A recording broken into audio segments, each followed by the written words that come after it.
Did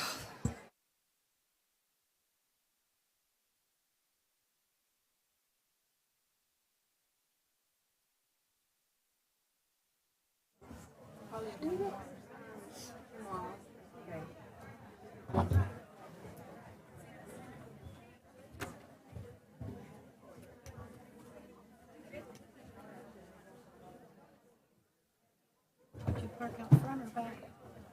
Me too. I'm locked out. Is it? Password.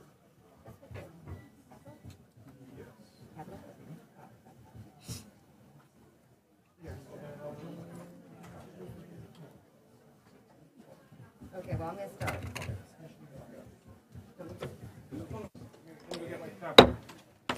Good afternoon. I'd like to take this opportunity to welcome you to the school board meeting this Tuesday, May 2nd, 2023. The public is encouraged and welcome to address the school board at the hearing of citizens. The board clerk, Kathy Tompkins, collects the cards for hearing of citizens. Once the hearing of citizens begins, no more cards will be collected. I will call you forward at the appropriate time.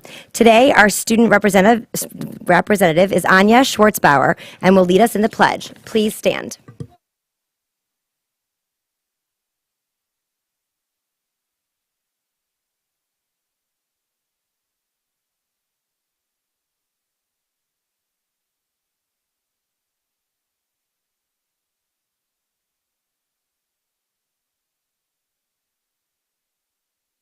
And to the republic for which it stands, one nation, under God, indivisible, with liberty and justice for all.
Thank you, Sarasota High School, JROTC.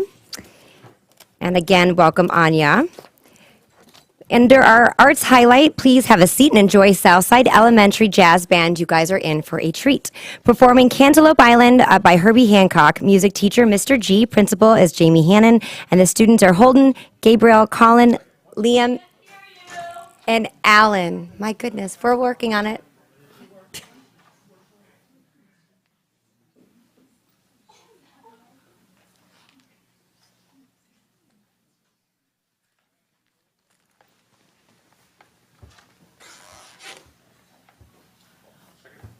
Can you hear me now?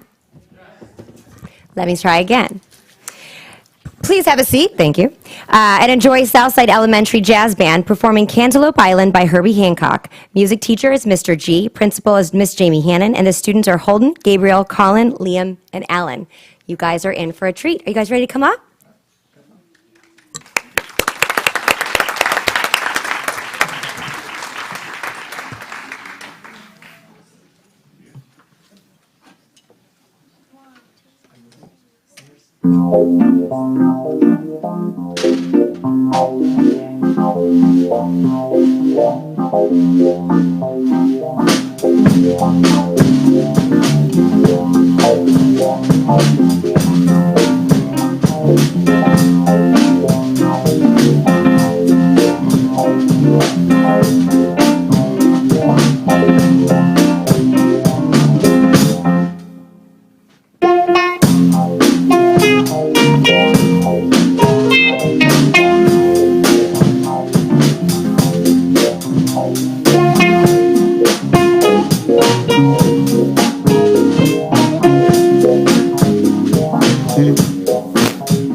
Can you guys come back every school board meeting?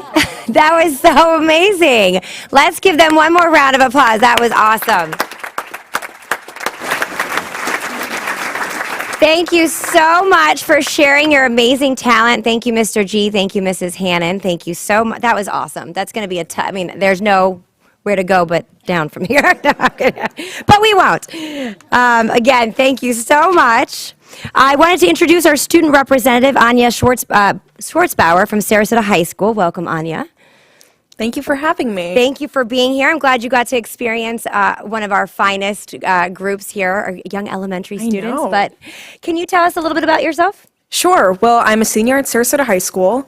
I recently committed to the University of Florida Honors to major in international affairs in the fall, which I'm very excited for on their presidential scholarship. At school, I'm the president of the theater program, vice president of Student Gov and the Science and National Honor Society. I'm a member of various other clubs, and I'm the treasurer of Rho Kappa, historian of La Sertoa, among a few other things. I'm the lead of a grassroots organization in the area called Sarasota Students for Climate. I have a passion for theater, for politics, and I'm excited to be here with you all today.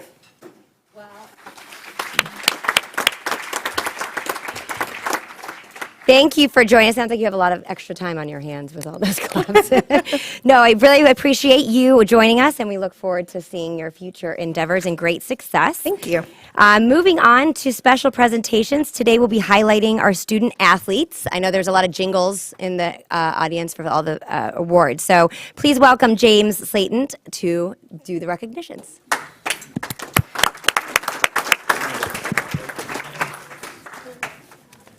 All right, thank you for having us today. That was an amazing performance by our elementary students, got me excited. But I want to thank Superintendent, School Board, Attorney, Student Representative, chance to recognize these great student athletes that we're going to be seeing come up here in just a minute. We've got students from Northport High School, from Imagine School, and from Venice High School that we'll be recognizing. We like to talk about athletics is not life for us, but it is a great tool to teach life principles. And I think you'll see today these young men and women represent our district very well. At this time, I'd like to thank Northport High School Principal Shannon Fusco, Athletic Director Tony Miller, and Assistant Principal Agnes Pelopita for their support in making Northport High School athletics great. And at this time, we will have Northport High weightlifting coach Egloff and assistant coach Miller come up.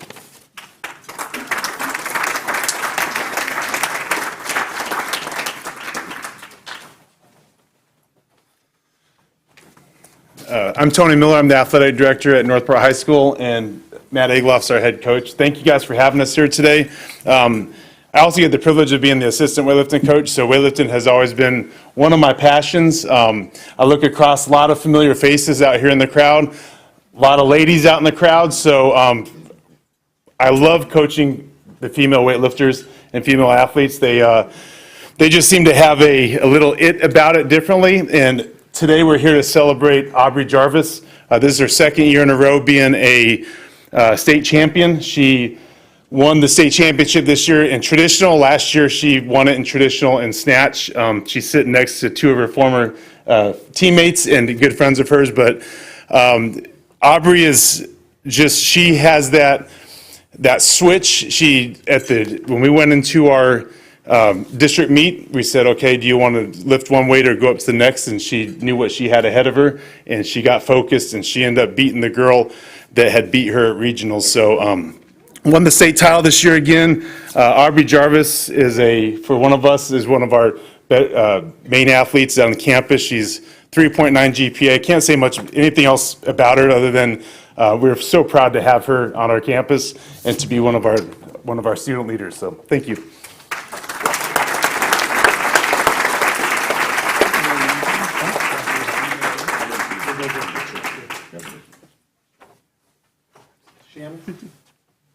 Go in the middle.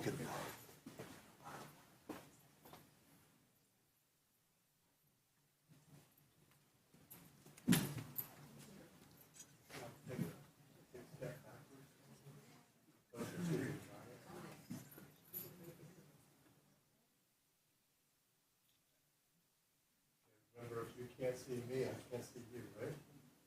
So, snatch on 3. 1, 2, 3.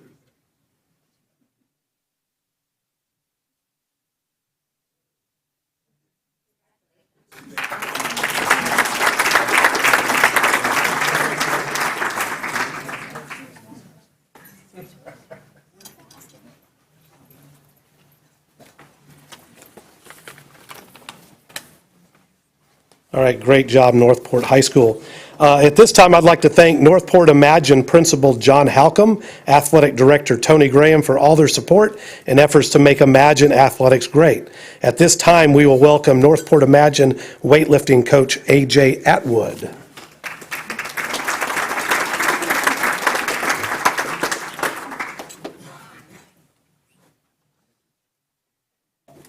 Good afternoon. Thank you for letting me come up here and talk about our wonderful season this year.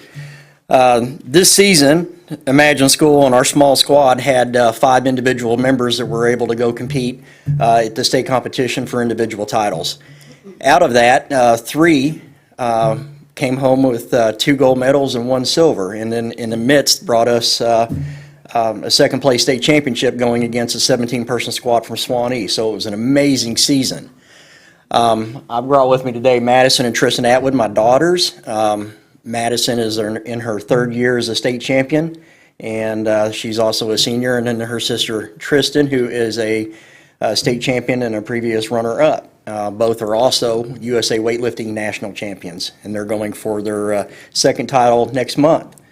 So with that, I'd like to bring you ladies up.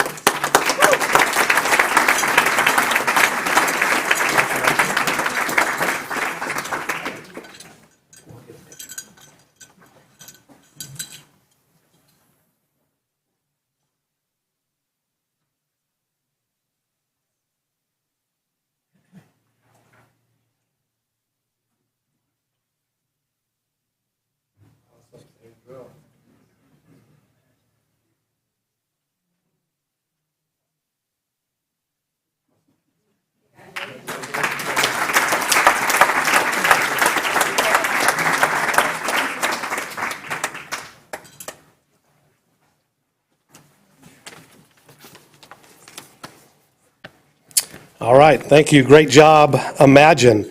And now we're going to be talking about some Venice High School athletes. I want to thank Venice High Principal Zoltan Karesli, Athletic Director Pete Dombrowski, and Assistant Principal Ryan Shirley for their efforts in making Venice High athletics great. And at this time, we'll bring up the swim coach, Jana Minorini.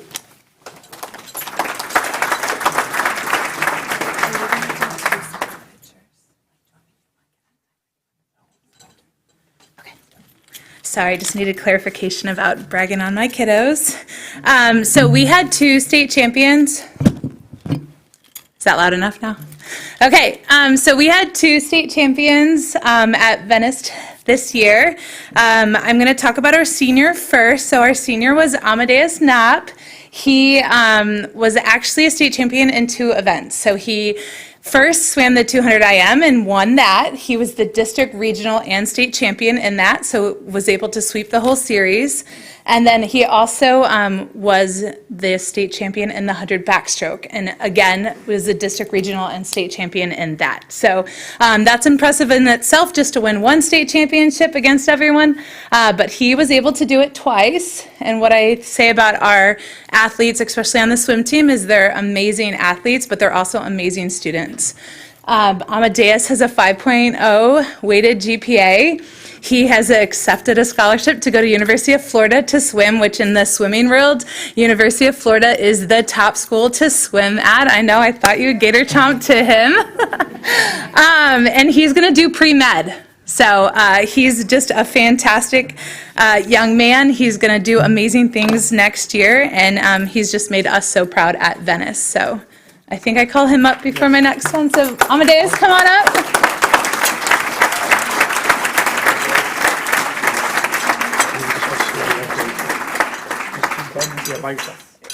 We'll send you someone in a minute. So we did have another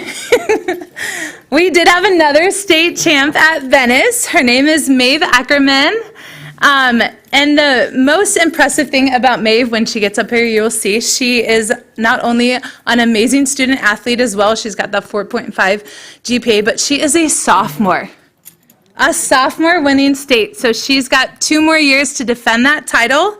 And it's just so impressive, like what she's been able to do. She actually walked in late because she's already taking AP courses, and she had exams today. So again, being the student athlete paired with the student on the heavy side of just being able to balance both those things, academics and athletics, is just so impressive. And again, just being a sophomore, standing on top of that podium, beating all those seniors at state was just so perfect and sweet. So Maeve, if you want to come on up.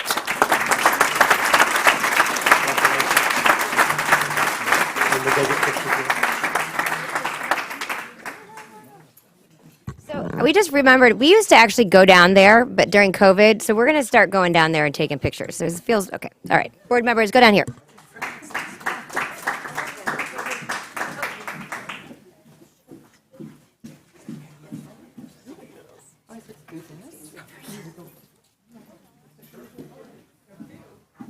We're back down here.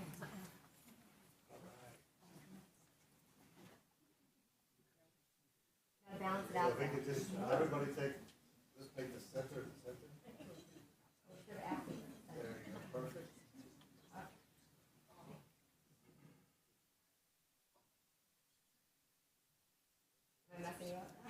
That is perfect.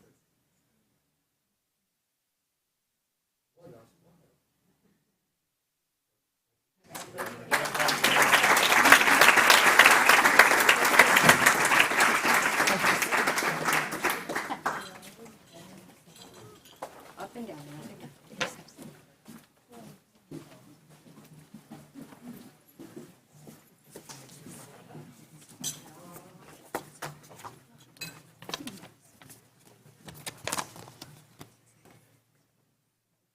And then last, but certainly not least, are the Venice volleyball team.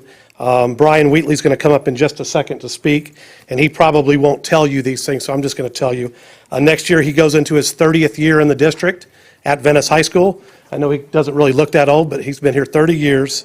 This was his 6th state championship, and he was just named for the first time the Florida Dairy Farmers State Coach of the Year. So Brian Wheatley.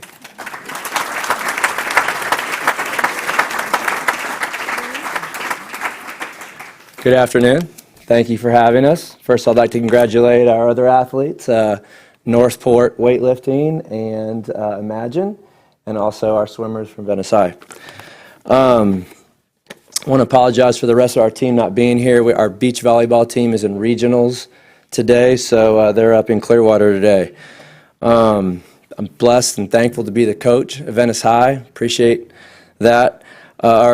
Just tell you a little bit about our season. Our team philosophy, our team mission is, if you can get all the people in the organization rowing in the same direction, you could dominate any industry in any market against any competition at any time. So this year we had an awesome team. We dominated lots of teams in the state, and we were on a roll. And then all of a sudden the hurricane hit, and we took about 2 weeks off, where a lot of the state kept playing. So we came back, and we thought that we were just going to keep on rowing. So we had our first team in, and they pretty much dominated us.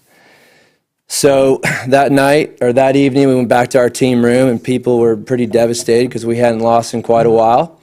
And so we went home, and that evening, I sent the team a video, and you may remember, it's in 2008, when the Florida Gators and Tim Tebow were on a roll to win the national championship, and they came across Ole Miss, which wasn't a very good team at the time, still isn't.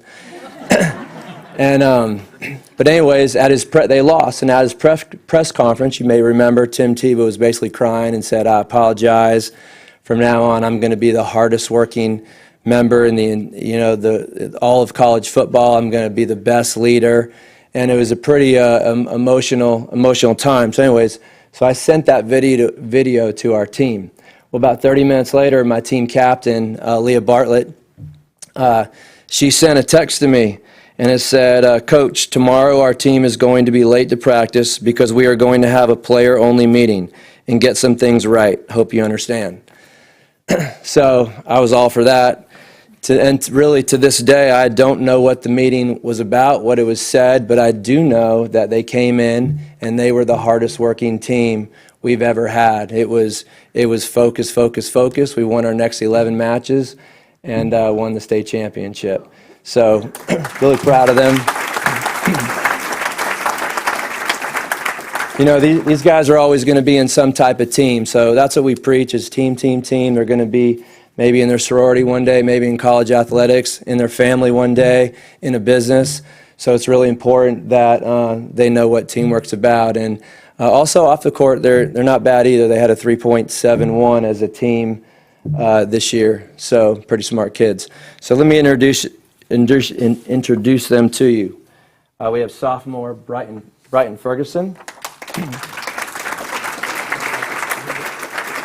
Sophomore Summer Kohler. Junior Lizzie Mops. Junior Carly Wagner. Sophomore Kyla Fredolino. Junior Jada Lanham. And sophomore Zoe O'Leary. So we got some young kids too, so we may be back next year.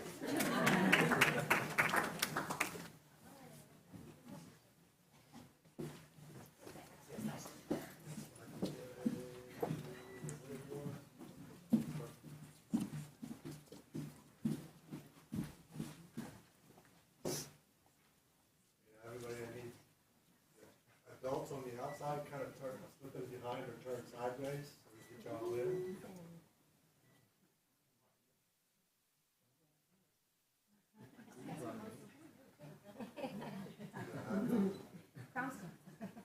Actually, how about we come over this side?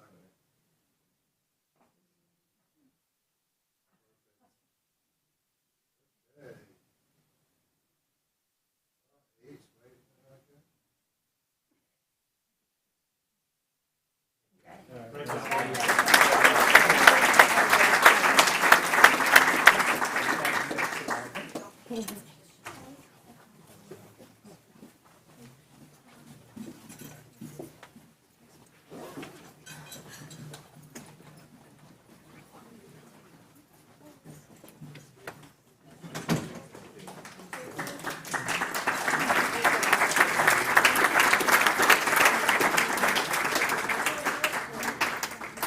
Thank you very much. That concludes special presentations. Moving on to the superintendent's report, Dr. Foster. Great, thank you. First of all, at the last board workshop, our pre-K director, Tracy Cardenas, shared valuable information about different early childhood programs offered in Florida. And after hearing feedback from our board and having a lot of follow-up discussions with staff and community members related to the information presented, I want to share that the decision was made to continue with our non-ESE pre-K program that was funded with ESSER dollars. I want to thank the community for sharing public comments at meetings, in person, through email, and by phone. We recognize the need for high-quality educational programs for our pre-K learners, and with more than 17,000 young children who will be future students in our district. With ESSER dollars ending in 2024, I've asked our pre-K director, Tracy Cardenas, and our CFO, Bonnie Penner, to address sustainability of the program next year by presenting at different board workshops throughout the year so we can have different options as we move forward with that program. So I just want to thank everybody for that input and give that update. I'd like Rob Manugian, if you can come up. I know there were some questions related to some books out there, so I wanted to provide an update on that. So I'll turn it over to him.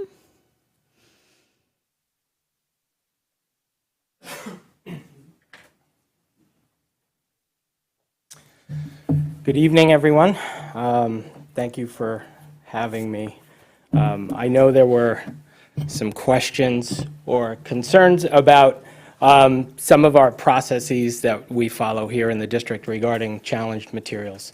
And I think it would be worth updating all of you on those and where we are. In terms, I know there were some concerns about a specific question that was raised last month or in March.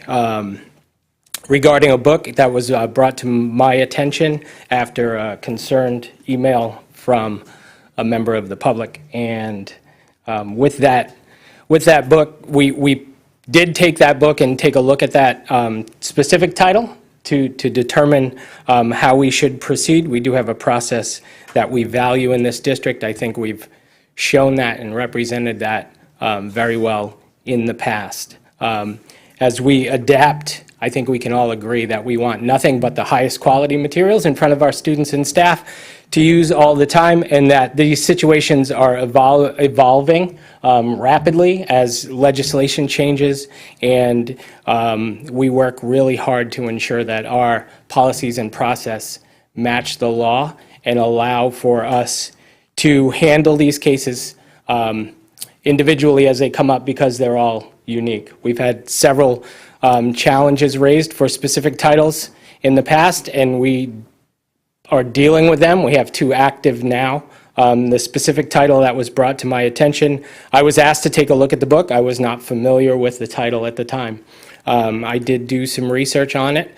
There were 2 copies, one at Northport High School and one at Venice High School.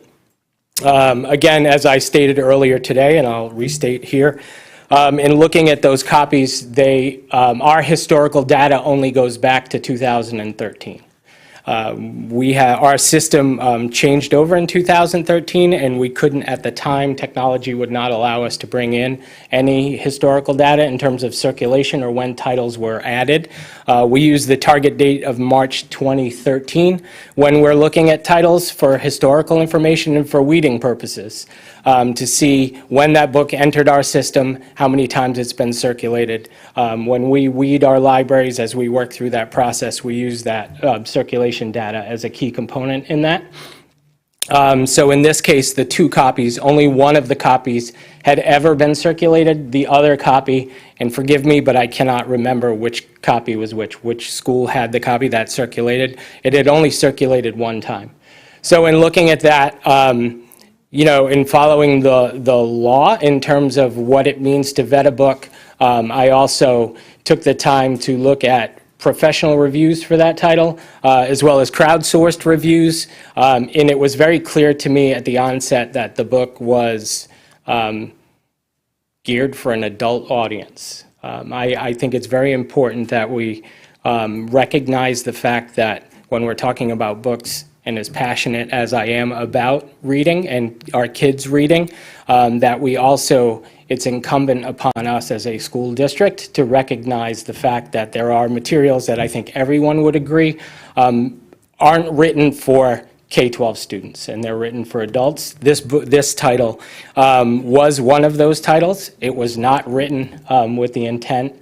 There wasn't a professional review I could find. There wasn't a crowdsourced review I could find that referenced the author or this title writing books for young adults or school-age children, and I made that be known to everyone in terms of that book. In looking at that book and realizing that had someone brought that title to us now under current law for purchasing purposes, we would not have been able to purchase it, nor would we have purchased it, because it was not designed, again, or written with that audience in mind. It was written for an adult audience. So I just shared my opinion on that. And in terms of the other 2 books, we currently have 2 titles that were challenged by a member of the public. Both of those titles were held at Riverview High. We've already, one has gone through the school-based committee. I have shared the results of the committee findings with the complainant. I have not heard back from the complainant yet in terms of whether or not they want to appeal or they're okay with the findings of the committee.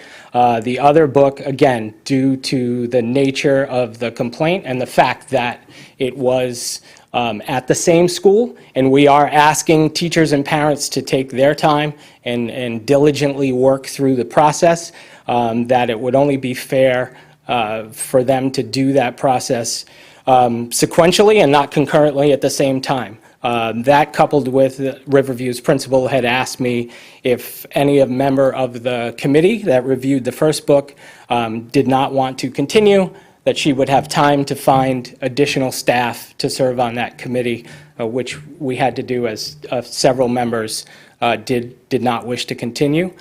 They are supposed to reconvene on the 30th of this month to present their findings, at which point I will share those findings with the complainant, and it will be on them at that point to either accept those findings or appeal. If they appeal, it will come to my office, and we will reconvene at the district level and repeat the process there.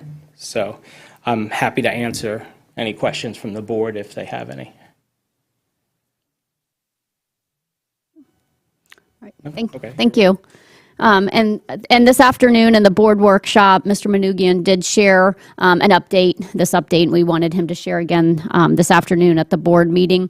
We do have another board workshop coming up on June 6th where we'll be giving another update related to textbooks as we get and to books in our media center as we get new legislation from the state. So just wanted to provide that information.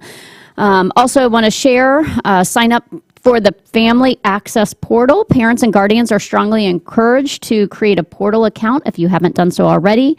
Please also consider checking your existing portal account to make sure your information is correct. Please visit the district website and search Family Portal for more information. A reminder that registration is now open for the 2023-2024 school year. We want to encourage all parents and guardians to begin registering first-time students as well as re-registering existing students for the upcoming school year. This is really important as we go through enrollment counts over the summer to make sure we're properly staffed to start the new school year. Yesterday was National School Principals Day. Recognized annually on May 1st, School Principals Day honors the tireless commitment of hardworking principals nationwide. Leading a school community is a tremendous task, and our principals do an excellent job each and every day. Please join me in saying thank you to all of our wonderful principals for their service to the students, families, teachers, and staff members. Annually, the first Tuesday in May is noted as National Teacher Appreciation Day, which happens to be today. And next week is National Teacher Appreciation Week. Observed each year during the first full calendar week of May, National Teacher Appreciation Week is the perfect time for school communities across the country to come together to celebrate teachers and instructional personnel.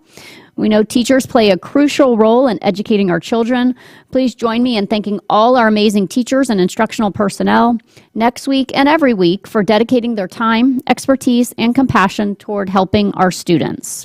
And finally, May is Mental Health Awareness Month. When you don't feel at your best, you can be at your best. Fortunately, our school communities have many supports in place to connect families with resources that promote mental health, wellness, and resiliency. Families, please visit the district website and click on the Mental Health Awareness slide on the homepage to learn more. And then next, I'd like to invite Craig Maniglia. He's going to give an update on the superintendent search process.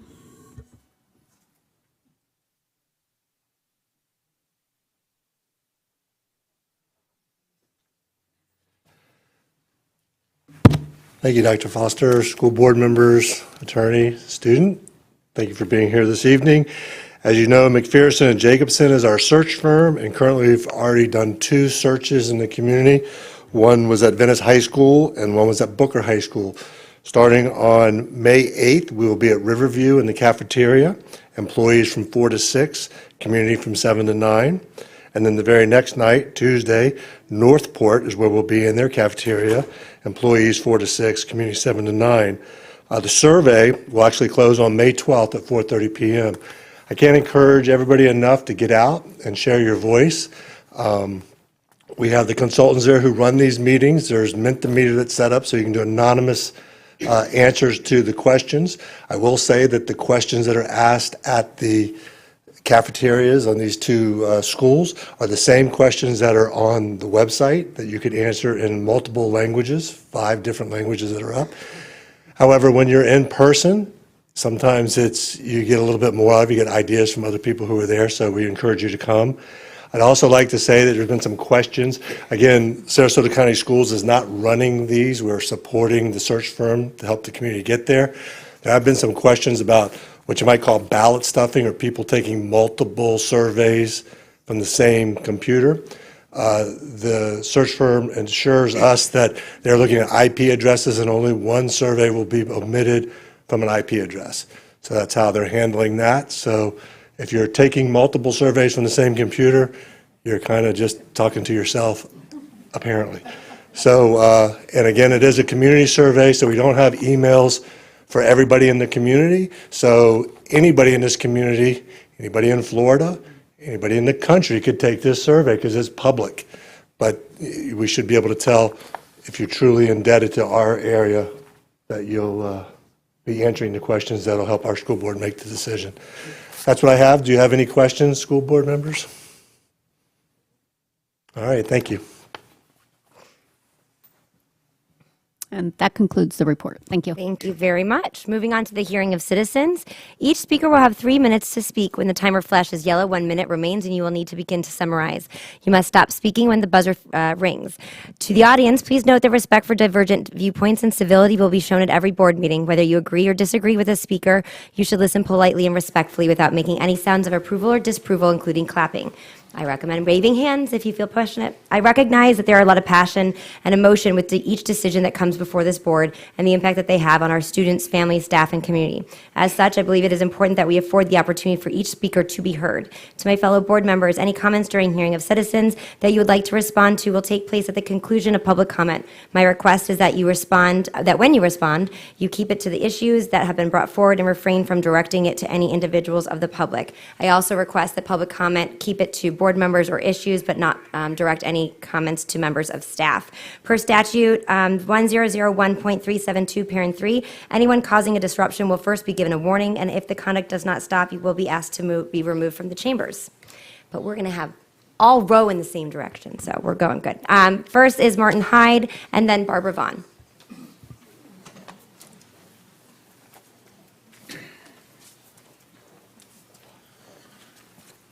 Well, rowing in the same direction would be nice. 2 traitors last time out. My name is Martin Hyde. I remain an actual parent of a kid in this failing school system, notwithstanding the union who represent teachers' interests and various liberals who speak here, who repeatedly assert that this is an A-rated system. The fact remains that over 25% of our third graders in Sarasota don't read at grade level, which should merit an F, not an A. The most important issue is one of culture, but not whether it's woke or conservative, but rather whether this is a dynamic, results-driven system. As it stands, it isn't. And much of the blame lies on the boards who hired the last 3 superintendents, including the current interim. Looking forward to the next superintendent, here are a few thoughts for your consideration. Firstly, any candidate who the union and teachers want should be rejected immediately. That's like criminals choosing who they want the cops to be. The union and the teachers obviously want someone who'd let them carry on doing what they've always done. That is not an option because the results of a continuation of business as usual would be as shocking as they are today. And yes, they are shocking. Next, ask them whether they consider enforcing a total ban on all cell phones on school premises for the entire school day. If they look uncomfortable with a radical idea, you'll know they're not serious about making the changes that our kids need and deserve. Ask them what specific literacy target they have for end of year 1 and whether they'd be prepared to have their pay increase directly linked to the outcome. If their answer is no, so should yours be to their application. Would they be prepared to fire the majority of the top layers of management here at the school board headquarters if they show any dissent or lack of urgency to the crisis in literacy? Again, if they hesitate, show them the door, because the best they'll be is at their interview. If they're indecisive at interview, they'll be weak going forward. We need strong, decisive leadership, which brings me to the final point, which is to re-advertise this position at $150,000 a year more than you're offering now. This is a 45,000 student system with over $1 billion in annual expenses. So worrying about such a small sum would mean not attracting the very best, which is likely to cost a lot more in both financial and educational terms. We need the best, which means paying the best. We can afford it, and frankly, we can't afford another failure because it's not just money we lose, but something more precious, which is the best future for every one of the kids in this school system. Thank you. Thank you very much. Barbara Vaughn. And after that, Debbie Ezell.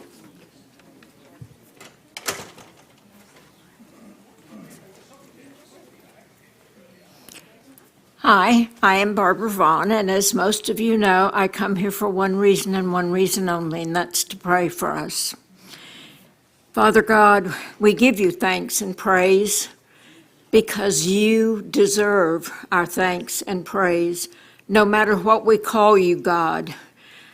God or Yahweh or Jehovah or Jesus, you deserve our thanks and our praise. So much that you give us, we take for granted. We thank you for these young athletes that were honored here today, and for the young musicians who have wonderful talents that should take them far. We thank you for these precious young people. And we ask you, Lord, to be with all of the young people who are in our school system, be with their parents, grandparents, guardians, friends, and be with our school board. We ask you, Lord, to be with each and every member of the school board. Guide them, direct them, give them prayerful attitudes in the decisions that they make, and give this audience the will and the determination to row in the same direction. We thank you, Lord, for that good analogy. We're rowing toward you, Lord, because we know that you are the one who can save us. We know you are the one who can bring us to the fullness that you have planned and have hopes for each and every one of us. Thank you, Lord, for being here with us today, and guide and direct each member of the audience and the board in all they say and do today. Thank you, Lord. Amen. Thank you. Debbie Azell and Shannon Clement.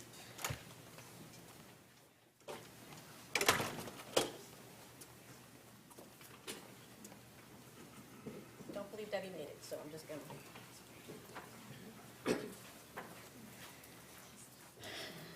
All right. Good afternoon, all. I'm Shannon Clement, and I'm a resident as well as a parent of a child currently enrolled. Thank you, Mrs. Marinelli and Mr. Enos, for adhering to common sense, statutory responsibility, and policy in voting down the contract submitted for Vermilion. If and when Vermilion again appears in front of this board, I will continue to encourage you all to approach it through the proper channels while following established procurement policy requirements. And continuing in the line of adhering to policy, I wanted to also bring up the potential overreach of policy was as a violation of our students' First Amendment rights on April 21st. I'd like everyone here to think back to when they were 15, 16, or 17 years old. For some of us, that might be easier than others due to the proximity of this particular time machine, but I'm sure we can all remember that time period in our lives. And we all had minds of our own. We regularly see it here in these very meetings through students who present their own comments. Yet a student-organized, student-led, statewide event to peacefully protest educational reform, which is the rights of all citizens regardless of age, was effectively violated through threat of consequences in excess of the potential infraction. Again, I'm not going to sit here and state that there shouldn't have been consequences for walking out of class, but any consequences for students who decided to participate should have been commiserate to those on any other day. Threatening in-school suspension and removal of privileges such as commencement and prom were excessive, along with consequences for teachers that allowed for it and sending additional staff to ensure compliance at the directive of the district. We may not like or agree why students feel the need to protest, but it is their right. Lastly, at the last board meeting, the chair issued a challenge to pull public records and verify the level of anti-Christian hate she had been receiving. Challenge accepted. In the 34 or so emails between the times of April 11th and April 18th, using keywords such as Christian, as well as some others that you'd mentioned to widen the potential net of hate speech received in your email, the only one that I could pinpoint discussing anything anti-Christian was a newsletter from the Daily Caller discussing that very topic. What I did see was in a lot of those emails was a call to the separation of church and state. As I mentioned myself in my own email after that last meeting, the desire to not inject religion into our schools isn't anti-Christian, it's pro-Constitution. And it's an all-or-nothing proposition reiterated throughout the years in case law. If you open the door for Christianity to be a part of our curricula in a public ed setting, you also open the door for the other 4,000 plus religions that exist, some of which I highly suspect people in this room would be in huge disagreement with. If we're truly going to work together and end the destructive rhetoric, adherence to policy and transparency therein is essential. Thank you for following such and continuing to do so. Thank you. Norman Wirtz, Mary Ginley.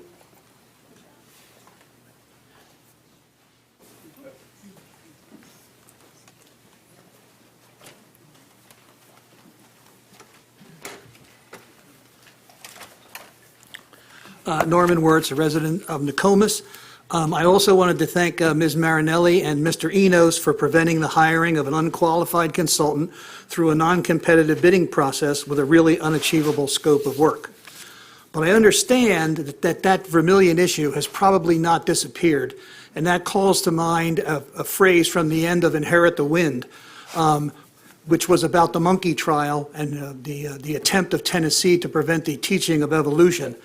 And the person who, Spencer Tracy, said, can you understand that if you take a law like evolution and make it a crime to teach it in the public schools, tomorrow you can make it a crime to teach it in the private schools, and tomorrow you may make it a crime to read about it, and soon you may ban books and newspapers, and then you can turn Catholic against Protestant and Protestant against Protestant and try to foist your own religion upon the mind of man. If you do one, you can do the other, because fanaticism and ignorance is forever busy and needs feeding. And that's what we're here to confront and stop going forward. And soon, Your Honor, with banners flying and drums beating, will be marching backward to the glorious age of the 16th century when bigots burned the man who dared bring enlightenment and intelligence to the human mind. As New College is being aggressively transformed into a clone of low-ranked Hillsdale College, there's a behind-the-scenes turnover of K-12 public schools to the newly minted consultant. Beneath culture wars, smoke screens, and slanderous attacks on board member Thomas Edwards, the long-term plan unfolds to make taxpayer-funded private schools private and sectarian. The legislature voted to defund public education, and with no superintendent in place, public education as we know it now is being gutted. Conservative movements to reform education are also defined by what they're against. At a recent public hearing, the governor of Florida decried the imposition of critical race theory and mandatory diversity and inclusion training. He pledged to counter ideological conformity and administrative bloat.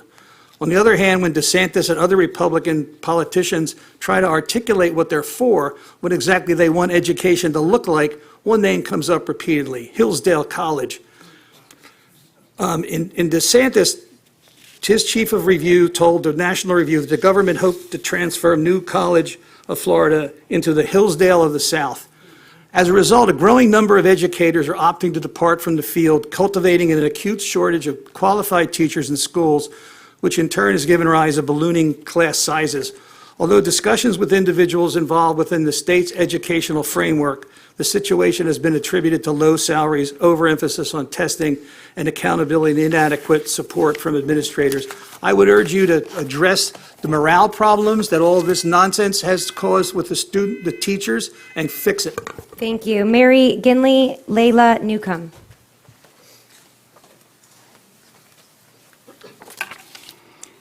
Good afternoon. My name is Mary Ginley. I was an elementary school teacher for 42 years. I started when I was 5, first in Massachusetts and then in Sarasota County. I'm here to talk about the books in the school libraries, which Mr. Manoogian did help to explain to me. But I have to say this. They say we read to know we are not alone. These books remind students they are not alone, and that's a comfort. It certainly was to me when I was a teenager, short, geeky, awkward, loaded with acne, and not one bit cool. We also read to learn new things, to be exposed to new ideas, to understand our world.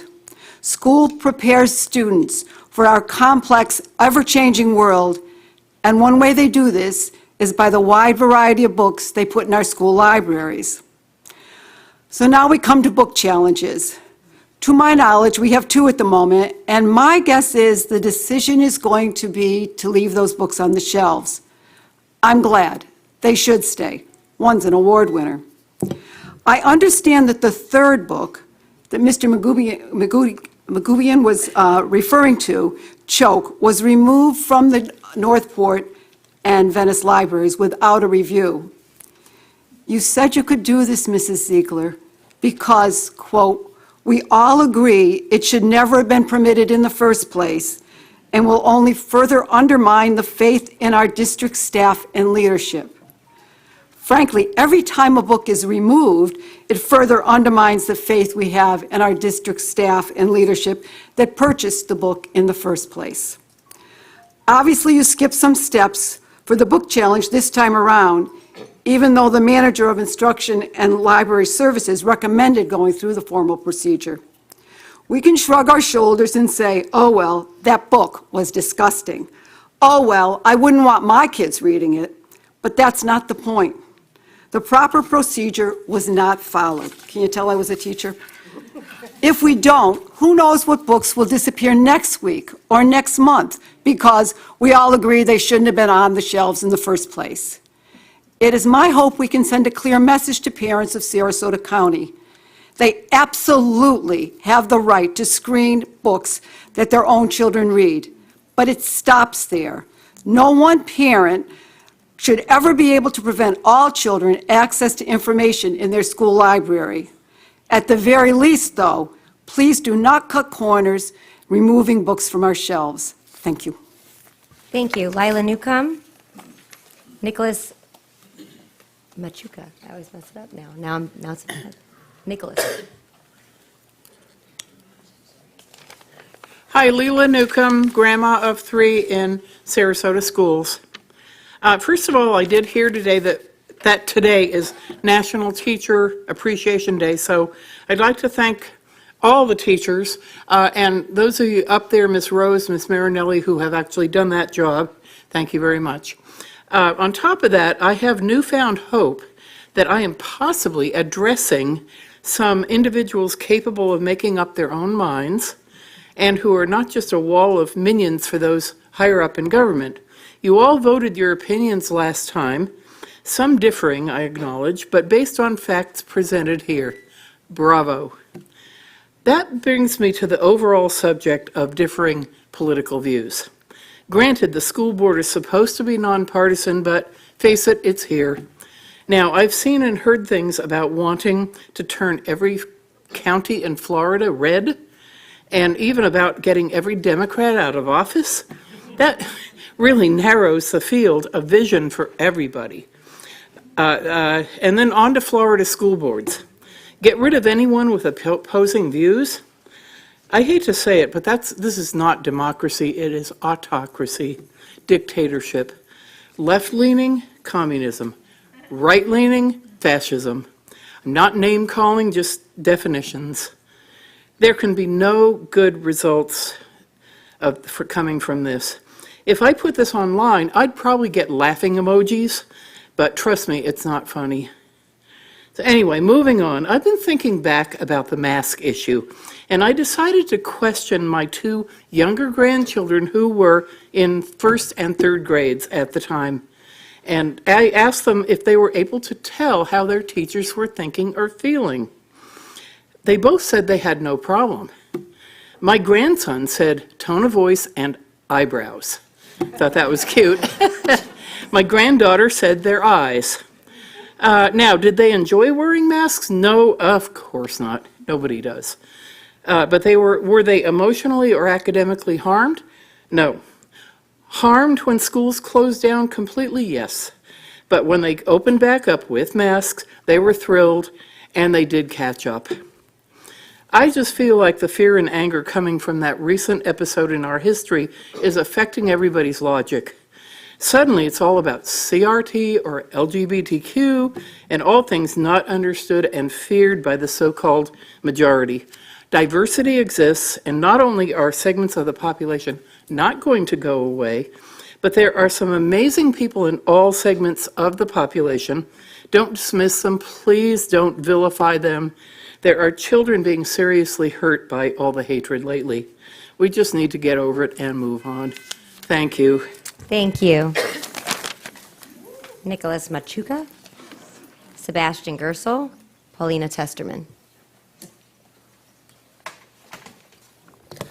Thank you, Board Chair. You got my name right this time, so thank you.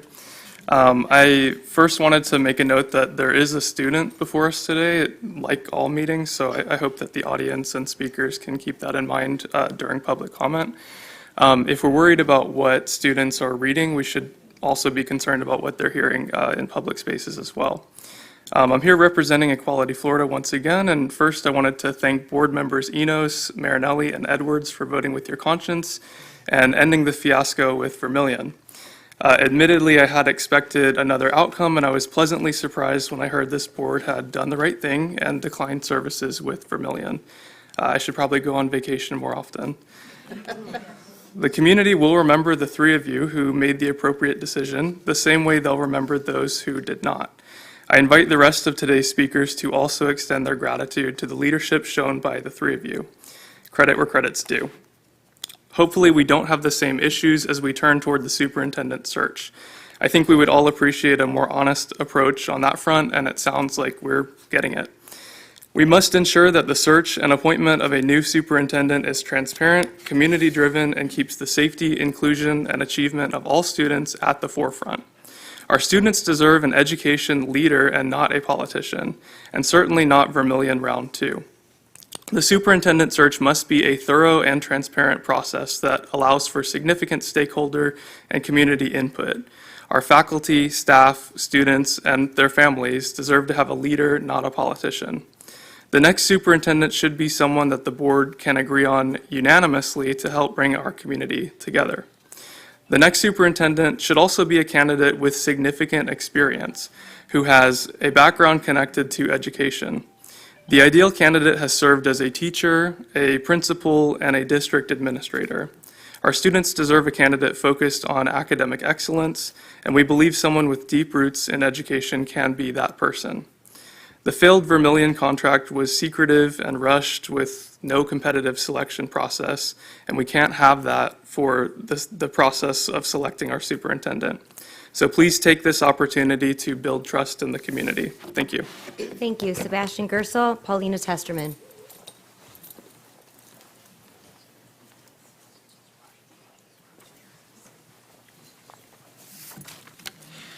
Members of the board, interim superintendent, I'm Sebastian Gersel, a sophomore at Riverview High School.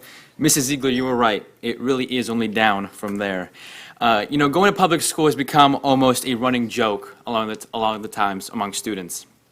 Why? Because it's public school. People will say it's public school food, it's public school this, public school that. And while for some it may be a joke, for others it's harmful. Just one example of this is when my school's principal put students last after she altered records trying to cover up prior failures. That refers to DJV Sarasota schools. Additional examples can be located in the documents I sent you all yesterday, which I hope you will look through, because it highlights the issues throughout Sarasota County schools, but also systemic problems at Riverview. Your promises were accountability, transparency, less bureaucracy, putting students first, and keeping kids safe. And none of those will be possible if this district keeps the administrators who create friction in the reform process. The purpose of that report was not to bash administrators, neither to this speech, because there are honest and hardworking administrators, many of which I've met throughout my time in Sarasota schools, and I thank them. Those people care, they follow up, they address concerns, and ensure both teachers and students get the support they need.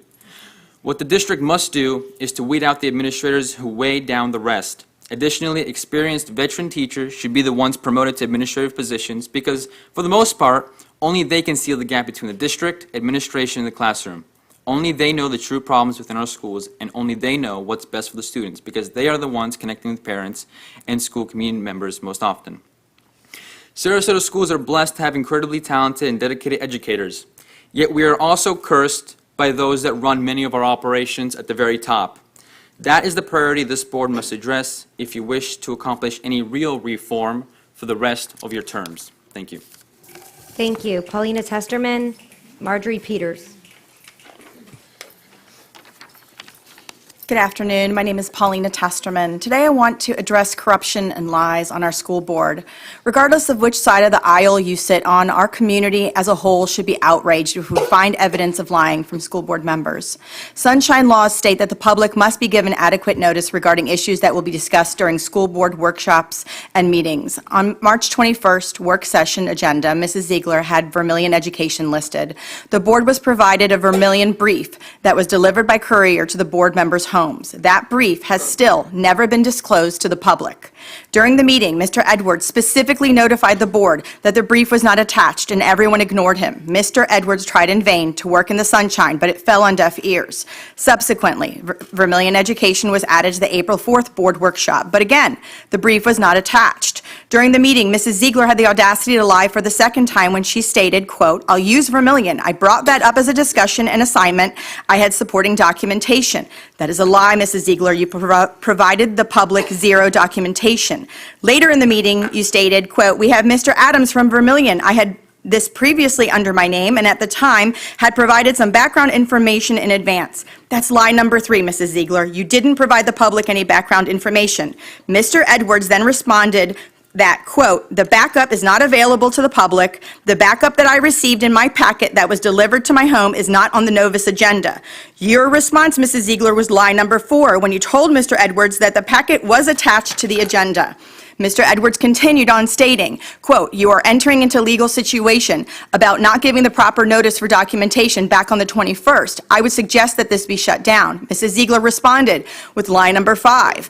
I'll go through one by one the emails that I sent in advance and attach them to be provided for board members and public. Mr. Edwards presses on. "I will tell you that the documentation that you said last week was up, the public has not seen, and all of the information that this gentleman spoke about was not available to the public. There is legal jeopardy in the fact that you did not disclose the proper documentation to the public." Here's lie number 6, Mrs. Ziegler, as you said. I am, quote, "I am very confident in the sunshine laws and know that this was properly noticed. I don't know about the former workshop. I know that I sent it over and I know that it had been provided." Mrs. Ziegler, lie number 6 was my favorite lie. How do I know that Mrs. Ziegler is lying? It's because I pulled a public records request, and I am going to read a text message from Chairwoman Bridget Ziegler to Secretary Kathy Tompkins from March 13th at 1:45 p.m. Quote, "Kathy, can you please remove the attachment to the workshop for Vermillion as it lists the personal cell phone of the contact person? I will get an updated summary from them and provide upon receipt." That never happened. Mrs. Ziegler, you were lying to the public and intentionally working outside of the sunshine. You pulled the brief instead of simply retracting the phone number and then feigned ignorance and gaslit Mr. Edwards. Shame on you. Marjorie Peter and Lisa Shore.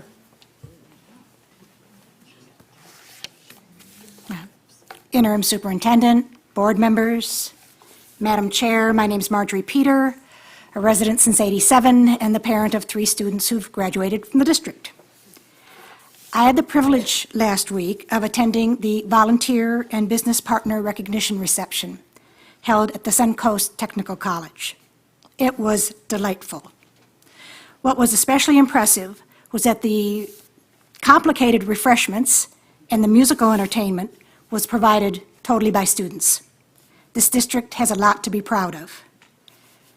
I was surprised that I now fit the category of senior citizen volunteer, but facts don't lie. That's where I belong, and I got over it.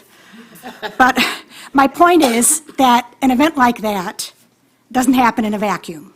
You could see the coordination between the students, the teachers, administration, but that connective tissue is fragile, and trust and support must be constantly demonstrated, which brings me to my concern about the superintendent's selection process. I haven't seen a lot on the website about the Community Advisory Committee, the citizens.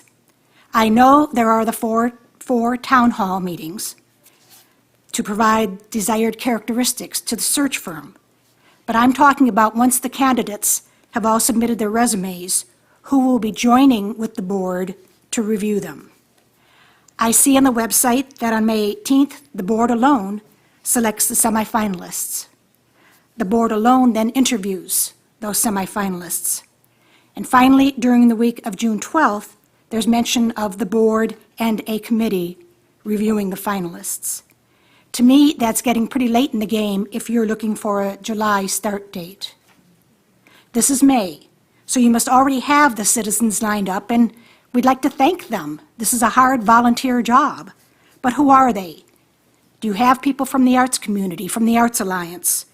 How about from the athletic community, the environmental and conservation community, the construction trade community, business community, the generous community foundations? And how about former principals? They're pretty close to the ground. You have a deep well of experience to pull from, and I just haven't heard much about who's engaged in this and when they will be participating. Please share with us and clarify this important step. Thank you. Thank you. And I'll be sure to address at the end of public comment. Lisa Schur, Jason Brunt. I wrote this while I was watching the board workshop this morning. This was the second really great workshop, and I was pleased to hear Ms. Marinelli and Ms. Rose ask the deeper questions, particularly around the implementation of this new SCS, I think it's called, piece of the system, which will require schools to make permanent the behavioral comments using this system in the child's school records, even at the kindergarten and elementary school levels. I mean, this is something that parents need to be made aware of. I think it was you, Mrs. Rose, or maybe it was Ms. Marinelli, dug deeper. You know, I had a child with behavioral problems, and you usually find that what's causing it isn't the initial thing that you thought it was. So I hope that we're really going to watch this closely. I also want to thank the school board for taking the decision to continue to fund the non-ESE pre-K programs. Thank you, Mrs. Rose. You must have mentioned it 4 times today, and that was fantastic. But thank you for taking the time to accept the invitation to learn more about the programs by going to the school, talking to the teachers and administrators working on these programs, and talking to the funders of these programs. Your words mean so much given your background in education. All the folks working on this pre-K and Title I programs are so dedicated to the programs, and they believe in data and accountability. I also want to thank you in advance, Ms. Marinelli, Mr. Edwards, and Mr. Enos, as I understand that you're going to also be going into the schools in the next week and learning about these programs. But once again, we had another lack of transparency from Chair Ziegler as she unilaterally decided to pull a book off the media center shelves without following the procedures enumerated in Board Policy 4.30.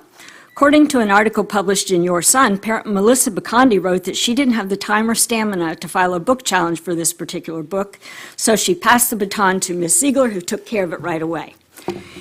In her memo to Dr. Fossler, Ms. Ziegler makes it perfectly clear that she isn't pulling this book because it was only checked out once in 10 years. It's because she did not approve of its content.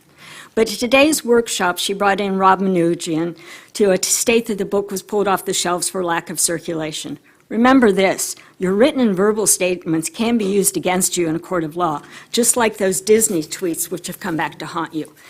And I'll read from the memo that she wrote to Dr. Foster. Asking someone to file a complaint versus pulling a book we all agree should never have been permitted in the first place will only further undermine the faith in our district staff and leadership.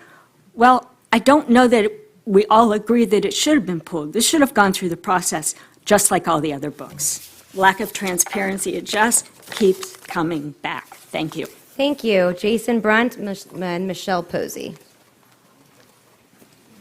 Hello, I'm Jason Brunt. I'm a dad of 2, an uncle of 2 in your school district. And as a parent, I am deeply concerned about the growing problem of alienation and segregation in our schools. For generations, certain groups of people have been ostracized and shamed, including those that identify as LGBTQ+. Now, while we should be learning about our mistakes, many districts, including this one, continue to encourage discrimination and dangerous virtue signaling. And I'd like to share a story about my son who was bullied by a group of children who all identified as LGBTQ+ and their allies. They called him a bigot and harassed him for not wearing rainbow colors to support a TikTok trend that they were trying to pull a gay pride stunt in the school. I asked my son to report this to his teachers and counselors, and his response was, "Dad, I can't. They're all against me. The teachers and counselors have rainbow stickers anywhere. No matter what I do, I'm going to be in trouble because they're gay and I'm straight, and they can do whatever they want, and I will always be wrong." quote, "I have 2 other sons in the school system, and they've confirmed that their teachers and counselors display rainbow stickers everywhere. But do not listen to straight students who have complaints. This is causing harm and resentment among our children. We who are also trying to navigate the ever-changing pop culture circus in the schools. I'm asking for equal representation of the nuclear family and heterosexual values." Now, the argument is, well, that's been overrepresented for generations, and 15 to 20 years ago, you may have been correct. But in my most recent history, in my children's lifetime, corporatization, education, Hollywood movies, TV shows, commercials, way overrepresent one group and not another, including the schools. If there are safe spaces for the LGBTQ children, I would like to have straight spaces for our straight children, so that way they can feel comfortable going to a guidance counselor's office, knowing that the guidance counselor isn't promoting that they do not share any of their values. That is not a safe space for our straight children in any way, shape, or form. Now, percentage-wise, Gen Z identifies 20% as LGBTQ. So for every rainbow sticker that's in the schools, we should have 4 straight pride stickers. That would be accurate representation. Now, we're not asking for that. I'm asking for equal. I'm asking for every child to feel like they're safe. According to your gender diverse guidelines that was revised last year, you have everything from, let's see, transgender, gender roles, non-conforming, this, that, the other, somebody who identifies as a man, someone identifies as a woman. Guess what's not listed here? Man or woman. You know what else is in here? Bisexual, asexual, transsexual, no heterosexual. I think that we should have some heterosexual representation coming to our schools. I want my children to grow up thinking that everyone is equal and everyone is respected. Now, my group, Florida Straights, I am willing to provide all of the flags, all of the stickers, all of the stuff that you need, so that way we can have that representation. For every school that has an LGBTQ plus club, I want a straight club. I want kids to be able to go back and feel equal. Please. Michelle Posey, Raina Benzini, please, let's keep the clapping to not, you can do your waving hands. And then Christy Carwatt. So Michelle Posey, Raina Benzini, Christy Carwatt. Hi, thank you. Michelle Posey. I wanted to touch on a couple of things that were a little concerning from the workshop today. I did catch wind of, apparently there was a discussion between Mr. Edwards and the staff about a proposed algorithm to send him the emails that other board members get on the subject of books. And I thought maybe the question you should ask is why people wouldn't email you with questions they have regarding our district, especially books. I, for one, don't bother with it because I've gotten some pretty snarky remarks back from you, and so I'm just not going to go down that road. The other thing is the immense invasion of my right, that is, to send an email to whoever I see fit. I have a good word for that. It's called FOIA. That's what we do when we want to find out what people are emailing to others. You should try to follow that as well. I just wondered if these algorithms could include emails you get from Save Our Schools, Not So Equality Florida, and the Democratic Party regarding such things like maybe mask mandates in August of '21. Anyway, if we had faith in you, we would definitely include you in those emails. I'm not sure what happened, Mr. Edwards, to your strong stance on school safety. I have yet to get an update on whether or not the doors are locked or unlocked around our schools for bathrooms, and if Fortify Florida has been put in our schools like statutes require or ask for us to do. There has been a couple of book challenges, as somebody spoke to earlier today, but I just wondered how those committees were formed. Who decides who's on those committees? Who serves on those committees? And are parents equally represented? I would like one of you, if you could, to please touch on that. There is a hype word known as banning. You know, everybody likes to say we're banning books, but the honest to God's truth is that taxpayers do not have to fund filth in the schools, so it's not banning. There's been some laughter here about masks, and I remember, how do you tell if somebody's angry or not with the eyebrows? It's pretty funny, but it's just not funny to those who went on to have speech delays during that time. Those who went on to have infections, even staph infections around their mouth, breathing issues from being here in Florida in 90-degree weather and having to wear a mask, and ultimately had to pull their kids. And that's why we have HB1, because we don't fund institutions, we fund students. So in closing, I would just like to try to tell all 5 board members, we are here for you, we're rooting for you, we are praying for you, but Mr. Edwards, I still haven't heard you come out strong and say that you're not for that student walkout. I didn't see you publicly do that. I would really like for you to do that. Thank you. Thank you. Rana Benzini, Christy Carwat, Sandy Armstrong. Good afternoon, everybody. Once again, I feel encouraged watching a school board work session. I sort of felt like a parent whose children had been fighting all morning and were now working on a project together. I'm encouraged when I see real problems addressed. The presenters and the board this morning were focused on doing just that.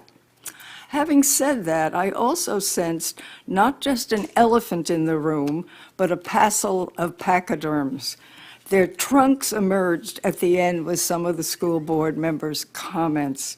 Mrs. Rose, you are so correct in addressing the influence of social media, not just on students, but on our whole society. It really should be called anti-social media. Some of the other problems that came up, are we really going to be able to address staffing shortages? Are there really candidates enough to fill those positions? How are teachers and parents to interpret the mandates coming down from Tallahassee? We've already seen families with LGBT students leaving the state. We've seen teachers and librarians removing books, all because of laws passed which are confusing and poorly written. What society wants its constituents acting out of fear? My hope is that we will continue to work on the real problems, avoid hidden agendas, bury the non-issues, and honestly work together. I'd also like to give a shout out to the students that we saw early that were all on the swim teams. They were incredibly wise to choose that sport. At 90, I am no longer playing football, I'm no longer playing basketball, I am no longer playing baseball, but I am still swimming. Thank you. Thank you. Christy Carwat, Sandy Armstrong, and Robin Williams. Good afternoon. I'm Christy Carwat, a proud Sarasota County teacher. I am speaking today because I share the concern Mrs. Ziegler expressed at the last meeting regarding the spread of misinformation. I agree with Mrs. Ziegler that misinformation is distracting and prevents us from addressing the true problems and needs of our school district. Misinformation causes alarm where there is no need for alarm. It causes fear where there is no need to be fearful. First, I would like to address the misinformation that has caused Mrs. Ziegler so much stress and concern so she can put her mind at ease. That is her concern about the path women's sports is headed. I did a little research, and I looked at a lot of reputable sources. And I want to share with you what I found. The research was about transgender females in sports participation in the United States. So what I found was that as a percentage of the population, there are about 0.5% trans adults and about 1.4% trans youth from 13 to 17. So let's half that for females. So that means 0.07% of the trans youth is female. I also found out that the number of trans youths who participate in sports is about 15% of trans youths. So that means, if you do all the calculations, 0.00105% of female athletes from 13 to 17 years of age is transgender. Mrs. Ziegler, it is safe to say there's no reason for alarm. You can put aside the fear that one of your girls or their friends will have to compete with a transgender female. Now, what I do think you need to be concerned about with, as a school chair, is the emotional and mental health of the LGBT students in our schools. According to the stats I found, 7.1% of Americans identify as LGBT. Another study found that 9.2% of the youth 13 to 17 identify as LGBT. So the odds are far greater that one of your daughters or one of their friends will identify as LGBT. Think about that next time you purchase a t-shirt. Second, I want to clear up some misinformation that you are spreading. The morning after the last board meeting, you tweeted that the woke mob will never win in reference to those who exercised their First Amendment right and peacefully protested at the last board meeting. What I saw that day was not a mob, but a diverse group of citizens of all ages who were against hiring an inexperienced consultant with strong ties to a politically and religiously based college to audit our public schools. I am with you, Mrs. Ziegler. It's time to stop spreading misinformation. Time to look at real problems. So I want to ask you, when is the board going to address the budgetary impact your prized voucher law will have on our public schools? Thank you. Thank you. Sandy Armstrong, Robin Williams, Elizabeth Bornstein. Hello. I wanted to thank the three people who voted to not have Vermillion be the folks that are looking out for who's going to end up leading our schools. It has seemed like that there's been a group of you who all voted together. So I appreciate it that some of you listened with a different ear or a different heart and cared enough about what the citizens were saying. So thank you three for doing that. I've been away for about 2 weeks, so it was so nice to come home and find that happened. I didn't follow the news while I was away. I'm a little concerned about this book situation. We had a nice gentleman up here talk all about about process, but not one word about what these books are. And I think that the public needs to have a way, and especially in these meetings, if you're taking the time to talk to us about what happens, tell us what books it's about. All families have rights and have a right to be safe and have their children be safe. I'm again concerned that sometimes what happens on our board is that families of LGBTQ people are not looked at or cared about in the same way. And I would like to remind you that you can't feel fear and love in the same instant. You can do one or the other, but you can't feel it in the same instant. And I would like you, hopefully you're on the board, because you care about education, you care about children, you care about families, and I would like you to do this from a place of love, not a place of politics. The other thing I would like to say is there was a wonderful, wonderful alternate AP class on African American history called the Freedom School, which finished last Saturday. And I think it's so sad that we're changing what can happen in our schools, because this was an incredible experience both for the youth that were involved and for the families and public that went. So I'm hoping that maybe we can figure out a way to include everyone in our schools and keep thinking about that. Thank you. Thank you. Robin Williams, Elizabeth Bornstein, and Sally Nista. The Sarasota School District has 62 schools and 42,618 students, but only 27 school psychologists, if your website's accurate. That's one school psychologist for 1,578 students. It has 88 guidance counselors or one counselor for 484 students. The National Association of School Psychologists recommends one psychologist for 500 students. The American School Counselor Association recommends one counselor for 250 students. We need then 3 times as many psychologists and twice the number of counselors. Rather than spending money to hire licensed professionals, the DeSantis-Diaz administration wants to do it on the cheap. Resiliency coaches and apprentices can be anyone in the community, can get some unspecified training and then work with children who may be having mental health issues. But then again, Florida's Department of Education is saying using the term mental health is a no-no. There are only resiliency issues. Guess the child who lost a loved one or whose family was evicted just needs to pull themselves up by the bootstraps. Forget about counseling sessions, that's too pricey. It's an insidious way to push a toughen-up political and religious agenda demonstrated by those promoting it alongside Casey DeSantis. Will ideologues and bigots with no professional college credentials in the field and no specified security clearance have access to our vulnerable children? How is that legal? Banned book fairs are scheduled nationwide tomorrow and locally at Fogartyville at 5 o'clock. Florida is among the worst states for book bans. Chair Ziegler has flagrantly violated District Policy 4.30 on protocol for banning a book. No doubt this book would have been removed from our shelves after proper procedure was followed, as it's not age appropriate. But tolerating this blatant policy infraction gives Ms. Ziegler the nod to skirt rules whenever she sees fit. Ms. Ziegler demonstrates bias in enforcing decorum.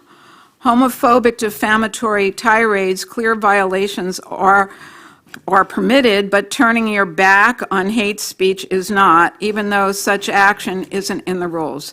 Ms. Ziegler, please follow procedure or step down as chair. Ms. Ziegler, 1,047 people have now signed the resolution you previously received, which concludes with, be it resolved that we, the residents of Sarasota County, call on you as chair of the Sarasota School Board to uphold your obligation to intervene to maintain decorum at our school board meetings, to protect students attending from virulent hate speech and bullying, and prevent defamation, harassment, and threats against school board members.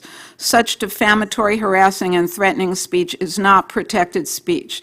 If you fail to uphold your responsibilities, you should resign as chair. Thank you. Thank you. Elizabeth Bornstein, Sally Nista. Greetings, Elizabeth Bornstein, parent of an elementary school student in the district. I'm here in support of public education for the success of all students, as well as for the mental health and overall well-being of our students, families, teachers, staff, principals, and administrators. I'm also here as a taxpayer of 25 years, and as a parent, I really value and love the incredible 6-year educational experience my child has had so far in the county. And as a homeowner and taxpayer, I'm grateful our A-rated schools have positively impacted our property values and boosted our economy. There's much to be grateful for. Yesterday, Principal Appreciation Day. Today, the beginning of Teacher Appreciation. Thank you, teachers, principals, staff, administration, for all you do each day to support the learning, growth, and development of the students. It is all about accountability, putting the focus on elevating our public schools. It is important to celebrate the good stuff. Thank you, Interim Superintendent and the board, for finding the funds to save pre-K. We all know that's where student achievement truly begins. Please involve us in the future. We value transparency. And thank you, Mr. Edwards, Mrs. Marinelli, Mr. Enos, for voting on the basis of logic and keeping the inexperienced and Hillsdale misguided Vermillion out of the district. You courageously stood up for what is in the best interest of our students. We applaud your integrity and commitment to Sarasota County schools. Mrs. Rose, you recently said if there's anything you know, it's reflection, to stop, think, analyze, and reflect. Since the Vermillion decision and Mrs. Ziegler's recent tweet about this should have been led by Florida, Mrs. Rose, please reflect on your career and your campaign promises and refocus on advocating for our students. They need your expertise and support. Sadly, there's trouble ahead with HB1 voucher program. We're not ready yet. The Senate Bill 1320, though it's called child protection in schools, it's disingenuous and misleading. It's intentionally harming LGBTQ children and their families that are LGBTQ and siblings. It also advocates for censorship in public schools without due process, to which Mrs. Ziegler says, bring it on. Be real, Mrs. Ziegler. This is not an autocracy. This should be inclusive and collaborative. You're not here for all students. You're not here to lead Sarasota County Schools on a positive path for our community. This is partisan plan in concert with the GOP chair in Florida and the governor. Mr. Ziegler said, the work is not done until there are no more Democrats in Florida. The governor said, we will never surrender to the woke mob. Florida is where the woke and their ideologies go to die. Madam Chair, this is the company you choose to keep. It is utterly chilling, discriminative, and offensive. It leaves us with no choice but to work tirelessly to rid our school, district, and community of the social, political, and religious agenda, and to remove unnecessary distractions such as the likes of you. When does the monorail leave for DC? Thank you. Sally Nista, Brenda Pasterik, and Janet, I'm sorry, I have a hard time reading this, Leonberger. Sorry if I mispronounced. Sally Nista. I have a letter from a teacher from Sarasota County. On August 23rd, I cheered and celebrated when we elected new school board members. I knew there was a lot of work that needed to be done. I prayed that they would be strong enough to follow through on their commitments. I was trained and have spent more than half of my life teaching children skills and knowledge that made them smarter, successful, and prepared for future jobs. I've watched our district slide from an emphasis on academics to more of a focus on social activism, even with the youngest of students. Socialism values are in our teachers' manuals, curriculums, policies, and social culture in the schools. As young teachers are hired, they bring this shift of values.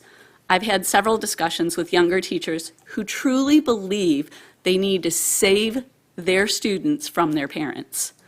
I've closely watched as new legislation is being passed in Florida, and I'm again excited and hopeful that these new laws and policies will provide support to change things like the gender bathroom policies that are so dangerous for our girls especially. I was disappointed that Vermillion didn't happen because there's a lot of work to be done to clean up our strategic plan and our curriculum. I hope the board will get some kind of agency that will help them accomplish this task. I felt I needed to share my perspective because many teachers feel the way I do. The last couple of board meetings with the protesters have been embarrassing and certainly not representative of this county or our school system. The attention they draw with the outrage of book banning and all the phobias is laughable. Educators like me see the hypocrisy of their actions when speakers say they want tolerance and acceptance for all, and then they berate, belittle, and trash our board members. If these protesters actually put their energy into being helpful and spent 3 hours reading or doing math with the children, that would be amazing. I had a professor who was a refugee from a communist country. He spoke often about his appreciation for the opportunities he was given in America. He loved being an American. I want that understanding and appreciation for my students. We live in the greatest country in the world. He had a statement in his office that I read many times. I never thought it would be relevant, but now it is. It reads, "A society of the lowest common denominator is a term for the end result of socialism. It describes a society where everyone is condemned to the level of the slowest, weakest, most intellectually inadequate, and emotionally crippled." I've seen this socialism happening in our schools. I want my school board members to stand tall, fight, and know that many teachers are supporting them and depending on them to keep their promises to fix our schools. Thank you. Brenda Pastorick and Janet Leonberger, and then Esther Rockwell. My name is Brenda Pastorick, and I've been a resident of Sarasota for 24 years. I'm sorry, 1 second. I can't tell, there's just people talking out there, and it's distracting. If you could be quiet. Go ahead, and if you could restart her time. Sorry. Thank you. I'm starting with some statistics. 36 were the U.S. students ranked internationally in math. They also ranked 18th in science and 13th in reading. 65% of fourth graders are not proficient in reading, and 59% are not performing on grade level in math. 1.7 million, the number of first-year college students needing remedial help. 50% of U.S. millennials are unable to effectively apply literacy or math skills in the workplace. I've always had a passion for excellence in education. Elections have consequences. We, as a community, voted for a change because we wanted that excellence in education. And we are very proud of our school board members and the vision that is coming forth presently, because we needed a big change, because there's a big cancer in our education system. And it's going to take great surgeons to remove that cancer. And I believe we elected them this last election here in Sarasota County. You have the support of the community. Last week, last board meeting, was a debacle because, in my personal experience, there was a woman who walked up to me and asked, "Where do you stand on this issue?" And when I told her, she began, I often wear my uniform from work because I come straight from work. And she said, "Oh, well, I think I will," and I can use my workplace name, Coral Chiropractic Clinic. I'm just going to, I have to let them know. I think she said she was going to put it on Facebook. Anyway, when I looked at her, I said, "That's just pure evil." And I went about my business. She was marching up and down the street here, chanting Coral Chiropractic Clinic, where I work. The next day, she did call and talk to my office manager. So you see, there's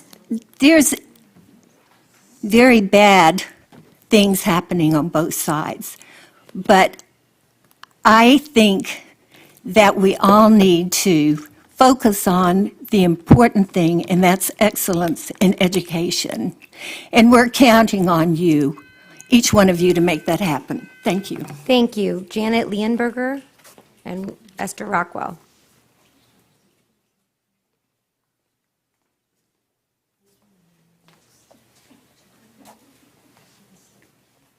Good afternoon. I'm Janet Leonberger. I live in Sarasota.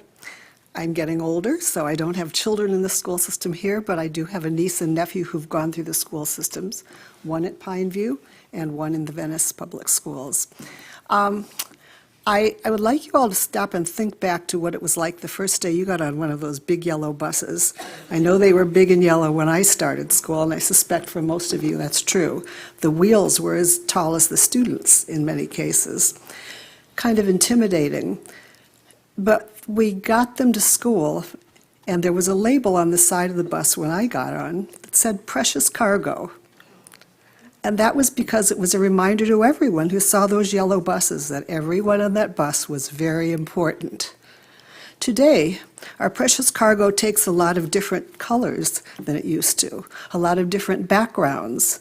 It's very important that we remember that when they get to that destination, their school, and their ultimate destination, their futures, which many of us won't live to see, that they go through a process that honors them and the wealth that they offer to everyone. We need to make them feel welcome. I'm very concerned about the schools and their limitations on books. I've worked for over 30 years as a professional library media specialist in public schools. It's very important that we recognize each child and that we have appropriate materials to help each child reach their potential. Don't limit books. You have a process for reconsidering books. Not every book is right for every child, and yes, there are age-appropriate books. But remember that we have many different needs, each child is unique, and we need a wide variety. Read with your children. Find out which books are controversial. Discuss them with them. It's a parent's responsibility. And you'll get to understand some of your kids' friends a little bit better. Offer books in great variety. Follow the process that you've got in place. I'm very proud that there is one. There should be. Remember that students have a right to read. School library books are not the same as textbooks, so there should be a wider variety in the libraries than what kids have, perhaps in the classroom for open discussion. But don't be afraid of books. These are public schools. We live in a democracy. We need to have a wide variety of perspectives. Keep that bus going to its future. The big destination is rich, but we need every child to feel welcomed, to identify. Do not limit what the kids get in their schools. Thank you. Thank you. Esther Rockwell. Linda Weinrich. Good afternoon.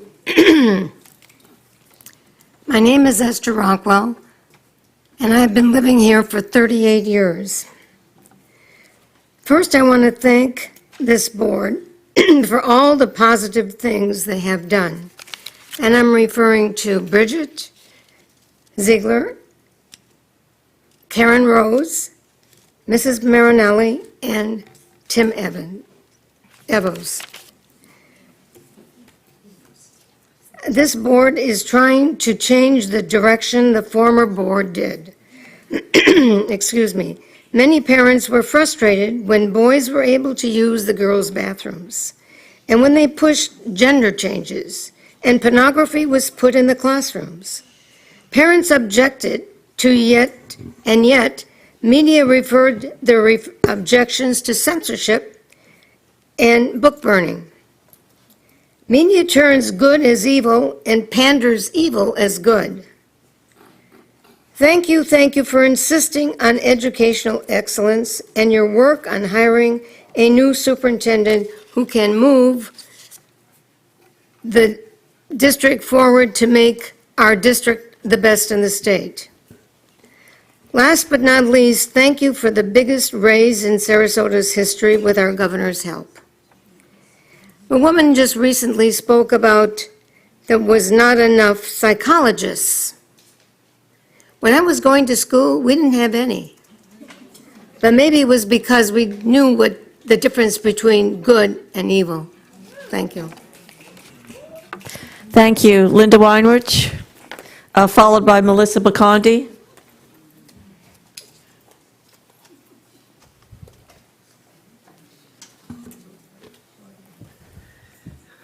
Thank you very much. I'm Linda Weinrich. I've lived in Sarasota over 50 years, getting close to 55, I think. I came here right out of college myself, a Gator, with a degree in banking and finance. And I worked in the banking system for my entire career.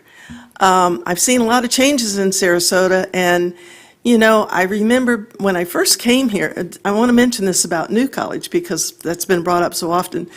I was interested that we had New College here, and there was a broker from a brokerage firm on St. Armand's, Ted Sperling, who was trying to raise money, trying to help the college, and he mentioned it to me, and I went with him to see the college to take a good look at it, to see what could be done. And I was not overly impressed, obviously after the University of Florida, but I thought, well, you know, it's great we've got this. It's a good start. My disappointment over time came because I realized that very little of the funding for the college education came from the people who participated in it. The money was raised by the community. It was a real drag financially on all of Sarasota. And I thought, you know, how can we carry this? Well, it became, had snob appeal. They would have parties among the elite people that came here from different places and, you know, could afford more spectacular homes. And different organizations got involved, and they would raise a lot of the money that way. But we had to do it every single year. So it was a drain on the community, you know. And I still pondered it because I thought, you know, maybe if they had an endowment or something like that. But the truth of the matter is, after a period of time, I went to the college and I thought, I'm going to update my, my book on just basic economics, because I thought surely they would have an updated book from what I had. Well, when I went to the bookstore, imagine my surprise, they had no business books, no economics books. And I thought, what? Even a liberal arts college, usually for the first couple of years, should be focusing on things that would prepare these young people for living, for earning a living, for living in a community, for understanding finances, for what they would vote for. So I was very disappointed that they didn't have any books on that. And I've carried that, and I've also encountered a lot of the people that have gone there over the years. I actually employed one girl in my office under me for a number of years. And, you know, I learned a lot about the kind of views that a person might develop at the school, which were kind of surprising to me. But to make a long story short, I think the change that is being made so that we can raise up the standard for the school so that these people will be able to live in a community and survive. Nothing against liberal arts, but, I think the college needed some help, and I agree with what the governor's doing. Thank you, Mrs. Weinrich. Melissa Bacondi, followed by Alice White, please. Board members, first of all, thank you for the book challenge, for pulling explicit books, or the explicit book. And if anybody would like a copy of what is in the book, I can give it to you after the meeting. It was disgusting. Please change the policy for the future. Like the man said, it's cumbersome, and it should be based on the current legislation. Tom Edwards even himself says the process basically costs too much and takes up too many staff hours. The last parent was doxxed and, in my opinion, intimidated by Mr. Edwards when she challenged a book. No one wants to go through that. I appreciate you doing the right thing and working in the best interest of our children. Remember, you are the conservative majority. Please do what you were elected to do. Make policy to educate our children and protect the innocence of our children. Number two, Vermillion, please revisit this. We need a deep dive into the whole district curriculum, professional development, supplemental materials, budget, and strategic plan. As evidenced by recent Riverview teacher teaching gender-bending ideology, which we sent to you, and sexual writing prompts on IB tests. We need to comb through everything and get the woke ideology out. This is on your watch as a conservative board. This is a new type of position, and I doubt there's anyone with more than a few months' experience in this arena. I understand if it was brought forth too quickly, but please re-workshop it. Please revisit the strategic plan and remove the contributions by the illegal equity committee. Speaking of the equity committee, why do we still have a position, director of equity, with this conservative board majority? Number 4, please nix the gender guidelines. They are not in line with the Florida Surgeon General gender guidelines and state law that will go into effect on July 1st. The Florida State Surgeon General gender's guidelines states that there should be no social transitioning in adolescence. To me, that means that we should not affirm requested pronouns and bathroom usage that are not consistent with birth sex. Requiring teachers to use preferred pronouns is also forced speech and unacceptable. Is it acceptable for biological males to use the women's restroom? Why are these guidelines still up? Who put these guidelines back up and why? Deb Jackalone said there was a committee of experts, students and staff, evaluating them, but refused to answer by email who was on this committee. Again, no sunshine. Why is she still in charge of these guidelines? Maybe the board needs to step in and make policy, not guidelines. You are the majority in charge. Please take down these guidelines and make a priority to address this issue. Number 5, the superintendent survey is compromised, and VPNs can indeed show that you're in a different location. For example, mine at home usually shows that I'm in Salt Lake City. So please continue to investigate this. Number 6, budget transparency. Tim, you have a history of a background in finance, and you promised an online transparent budget if elected. We would like to know exactly how ESSER and referendum dollars are allocated. Even the left is asking if these dollars were spent correctly when pre-K plans were dissolved. We would like a complete, transparent budget online. And I'll finish by seconding what Ms. Posey said. Mr. Edwards, if the public trusted you, you might receive more emails. But unfortunately, you have admitted to working your woke agenda Alice from White. the inside, and we reject it. Guys, we got it. Thank you for that. Alice White, Jessica Thompson, Alexis Spiegelman. Thank you. Good afternoon to all of you, and I wanted to thank all of you for doing what you do and for dealing with the trials and tribulations that come with being an elected official. I want to thank those who voted to not award that contract to Vermillion, but I'm more concerned about a firm that was only in existence for less than 3 months was even considered to be given that daunting task of developing a plan that would involve recommending policies and practices affecting our school children. I'm also very concerned about books, how our students are being denied the freedom to choose the books they'd like to read, and how the process that has been put into place to determine if a book should be pulled from a library shelf, a book, by the way, that can be freely selected by a student, how that process can be circumvented by one member of the school board. Freedom does begin with having a choice. Back in February, this board entertained a challenge brought forth by a parent whose child was able to freely choose a particular book that was on the library shelf that dealt with racism. But now students have been denied that same ability to freely choose that same book in the same manner as that child was able to do. Yes, our students are in schools to learn, Every child should be provided with multifaceted opportunities to discover, to wonder, to think freely on their own in order to draw conclusions. This is how you really produce lifelong learners. Our students need to have the freedom to choose a book on a shelf to read without that choice being encumbered by those who want to deny that freedom. Thank you so much for listening. Thank you. Jessica Thomason, Alexis Spiegelman, Carol Lerner. Good afternoon. On April 21st, a Pineview graduate and current Harvard student organized a statewide walkout called Walk Out to Learn in protest of the political takeover of education in Florida. It called for high school students to walk quietly out of class into an outdoor common area, partake in a 10-minute band history lesson, and return peacefully to class, all in under 20 minutes. As word spread, district officials were quick to react. Nearly identical emails went out from the principals to parents at the direction of Dr. Foster, threatening students with disciplinary action, including suspension and loss of prom and graduation festivities for participating in the walkout. They were even told it would go on their permanent record. Now, that's all completely legal as long as those are the exact same disciplinary measures taken for any student who has an unexcused absence, uses the bathroom without permission, or is 20 minutes late to class any other day. I'd like to bring your attention to the 1969 Supreme Court case of Tinker versus Des Moines. In that case, the court ruled 7-2 that students do not shed their constitutional rights to freedom of speech or expression at the schoolhouse gate. The court found that the First Amendment applied to public schools. Maybe not private, but public schools, we have that right.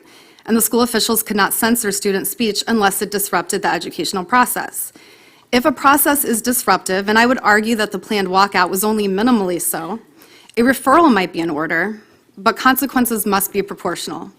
From the ACLU website, schools may not discipline students more harshly because they are participating in a political protest. For example, if the normal repercussion for missing school is detention and a student receives suspension for missing school for participating in a walkout, this may be a First Amendment violation.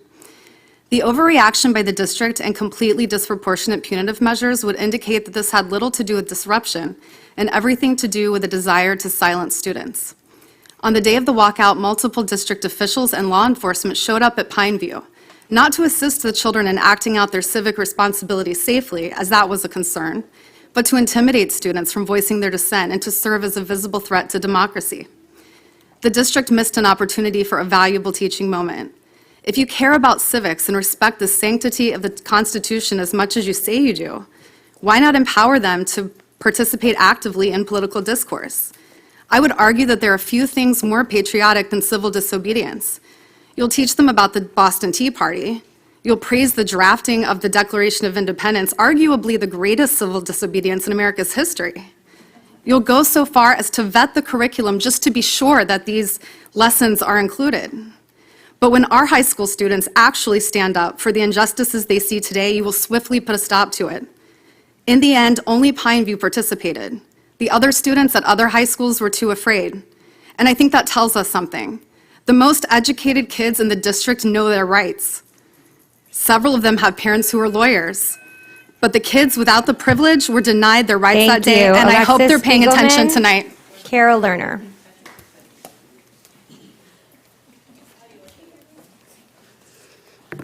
Good afternoon, members of the board, Superintendent, Alexis Spiegelman, Moms for Liberty, Sarasota. First, thank you for removing Neola. Last time I was here, I mentioned that members of our community were working to compile a list of priorities for the new board. We have a working list that I brought with me today and would like to include in the public record. We would like to meet with each of you to discuss, and we will continue to update this list as we work through the strategic plan. In August of 2021, under the leadership of the former superintendent, a 5-year strategic plan began being implemented in our district. This plan, as stated by our since-fired superintendent on page 3 of the document, serves as a blueprint for how the district will operate over the next several years. His message goes on to say, the plan is intentionally not set in stone to allow to refine your efforts along the way and garner the best long-term results. This strategic plan provides firm benchmarks to measure progress. So far, this blueprint appears to be guiding the district on a downward trajectory. While subcontracting a third party to provide insight could be beneficial, we believe it should serve only to supplement your own findings. We do not believe our board should wait until August, just before the start of a new school year, to begin the work of addressing the district's failing strategies. With all your years of experience, we are confident that you are the best candidates to do the research necessary to determine what is and is not working in the district. That is why we elected you. If you don't have the time, why not create a work group with all the community members offering to help? Our current strategic plan states that it requires an investment of thousands of conversations, many hours of meetings, survey results, data crunching, and so much more. While we may never be able to account for the administrative and financial impact of this endeavor, as stewards of our district's $1.4 billion budget, we ask you to push pause and evaluate the academic outcome of the spending and programs associated with this plan. Supposedly, there's a secret tracking device somewhere in the district that they won't share. Wouldn't it make sense to do that before hiring a new superintendent so that you'll be able to make a more informed decision on a new plan? Please demand transparency into the process instead of allowing those creating it to give you only cliff notes this time. One of the promises you made on the campaign trail was fiscal responsibility, which requires you to give an account of how our money is being spent and whether that spending is helping improve academic achievement in our district. We're calling on you to immediately pause the spending associated with the current plan until you have determined what changes need to be made. Since you were elected, we have not seen this occur. Instead, our board continues to invest money in what appears to be a failing strategy while leaning on the same advisors that constructed the failing plan for advice on new program spending. We retitled the strategic plan's stated goals, I have handouts for you, so that you are more closely aligned with the Florida Board of Education strategic plan, whose mission places an emphasis on opportunity, thereby building a foundation for academic achievement instead of the current plan's stated foundation for equity. We began exploring the outcome metrics, which are the benchmarks Dr. Aspen laid out to measure the plan's effectiveness. As you can see by the results, when you build a house on a faulty foundation, it begins to crumble. Our district must move away from the failing diversity, equity, and inclusion policies of the past several years and refocus on academic achievement. Thank you. Carol Lerner.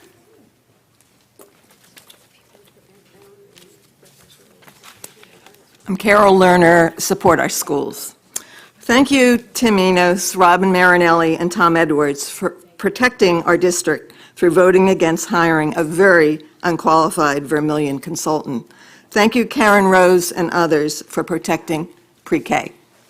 I listened to today's workshop and earlier did a deep dive into the state's new Resiliency Education Initiative. I would first like to applaud the district's goal of reducing the ratio of students to counselors to 1 to 350, which would require hiring 24.5 counselors, with the goal of eventually reducing the ratio to 1 to 250. That said, I have significant concerns with the new resiliency model.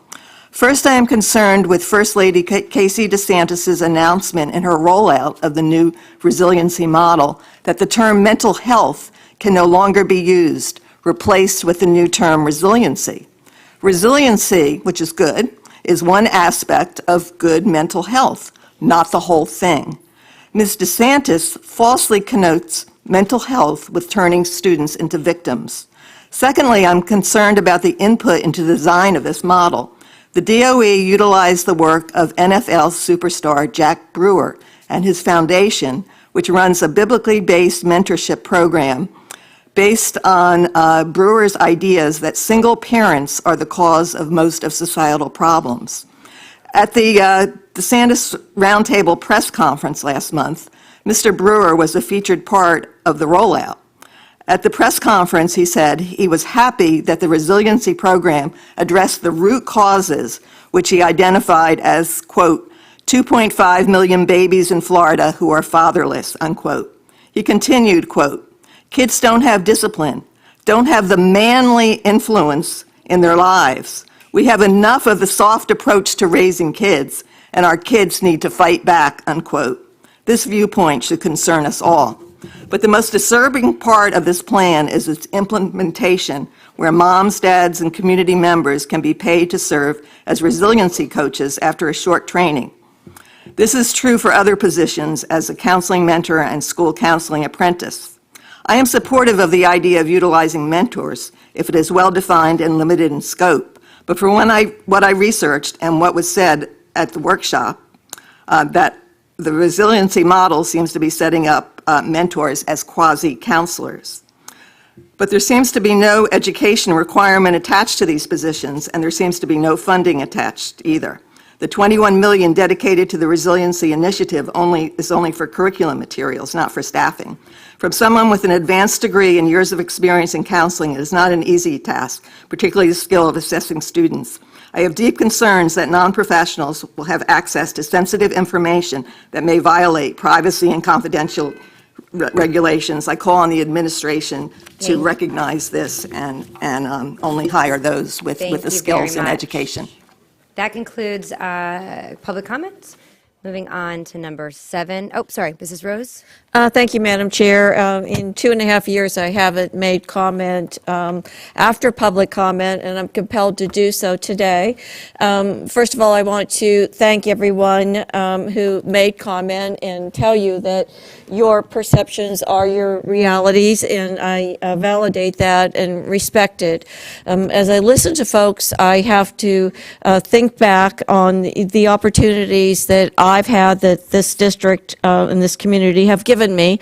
And I go to Wilma Hamilton, who I honor a great deal and learned from. And her approach to a strategic plan, I just want to put out as food for thought. It was every student, every day, which solves everything that every one of you have said. That when we focus in on each individual student, they're going to get the highest quality, the greatest attention, and a non-negotiable pathway to success. So that is my food for thought as we go forward in my mindset, which is a solution that is centered around children and a successful pathway for each one of them. So I'm going to say it again, every student, every day. Thank you. Thank you. Mr. Enos? Yes, also, and I know this is our opportunity in order to do corrections. A couple of things that came up now I have down here. That was in regarding to the salary that's advertised for the superintendent. We had an update on that this morning. It says it's regionally negotiated, so there isn't any cap. I could tell you, this one board member, I would say that whatever it takes in order to pull that person. I've said it all along that in Sarasota we should always lead and never follow, and I think that goes along with being at the very top. The other thing regarding is the timeline in reference to who we have selected. I think Ms. Ziegler is going to talk to that. I appreciate her addressing that, but I also would tell you is that a lot of us, are trying to, I know in my fact, we're still looking for candidates, is that we want to have a variety of different people that are beyond there, whether it's businessmen, elected officials, principals, all the different things you're saying, is that we do have until June 12th, but as soon as we get them and we get those people, I can tell you that I know that we will bring those forward. We do have a bullying policy in the district, and I expect as a rule follower that anybody who feels that way and they bring it forward to their counselor, the expectation is that they would receive the full investigation that's needed no matter what the situation is. The other thing in regarding to the budget, I do have a degree in finance. This morning, we just heard from Ms. Penner that the state still hasn't come up with the formula in regarding to what we are going to get as a district, as well as we heard at the last board workshop about House Bill 1, that the House and the Senate are still trying to figure out how they're funding that piece that they were still off. I can tell you that I know that I believe in this board. I've heard from everybody, Mr. Edwards, everyone on the board, the transparency in the budget, especially we keep talking about, Ms. Marinelli brings up referendum dollars, is that we want to make sure that we're compliant statutorily in regard to the referendum dollars. So we will have the budget, will be online. It'll be something because I think our community has an expectation for all of those things. And with that, Madam Chair, I appreciate the time. Thank you so much. Thank you for the aspect. I'll just address it now. Each board member would have 3 appointees, community members to be on the advisory committee that would provide and weigh in after the initial shortlist review, if I'm correct here. I myself am still talking to people and evaluating who that would be. I welcome if you're interested. Come forward. I don't want to speak for my other board members, but I'm sure they would welcome that too, unless they've already identified them. Timeline would be that we would present potentially nominations May 16th, and then have a final adoption on June 6th, so that they're ready to go by the June 12th date, which is when that closes. So that, just to give some insight as to what that looks like. There were a handful of things that were either partially covered or not totally accurate, but I do want to address the book piece because I think it's so important. I'm going to spare the audience reading a book. I thought about it, but I just we had actually a really good workshop today, and I would like to leave on a high note. But I do take process seriously, but I also take our responsibility as a board that oversees education to respect all, that role, and the fact that I think Mr. Manoogian said it very well, that there is a balance, and we do have to protect and preserve that. I will, my hat's off to Mr. Manoogian, who has probably one of the hardest jobs in the last, we have a lot of people that would carry a lot of weight on their shoulders in this district, but the tremendous work that you have had to do with your role, with the changes of legislation, with the vast emotion, and I will tell you that he has incredible integrity in that process, and I know that he, in fact, did not take it lightly when this came up, but also it was evaluated. I weighed in just with Dr. Foster when I became aware of it. I didn't work with a member of the community. I'm sorry. I could spend countless hours trying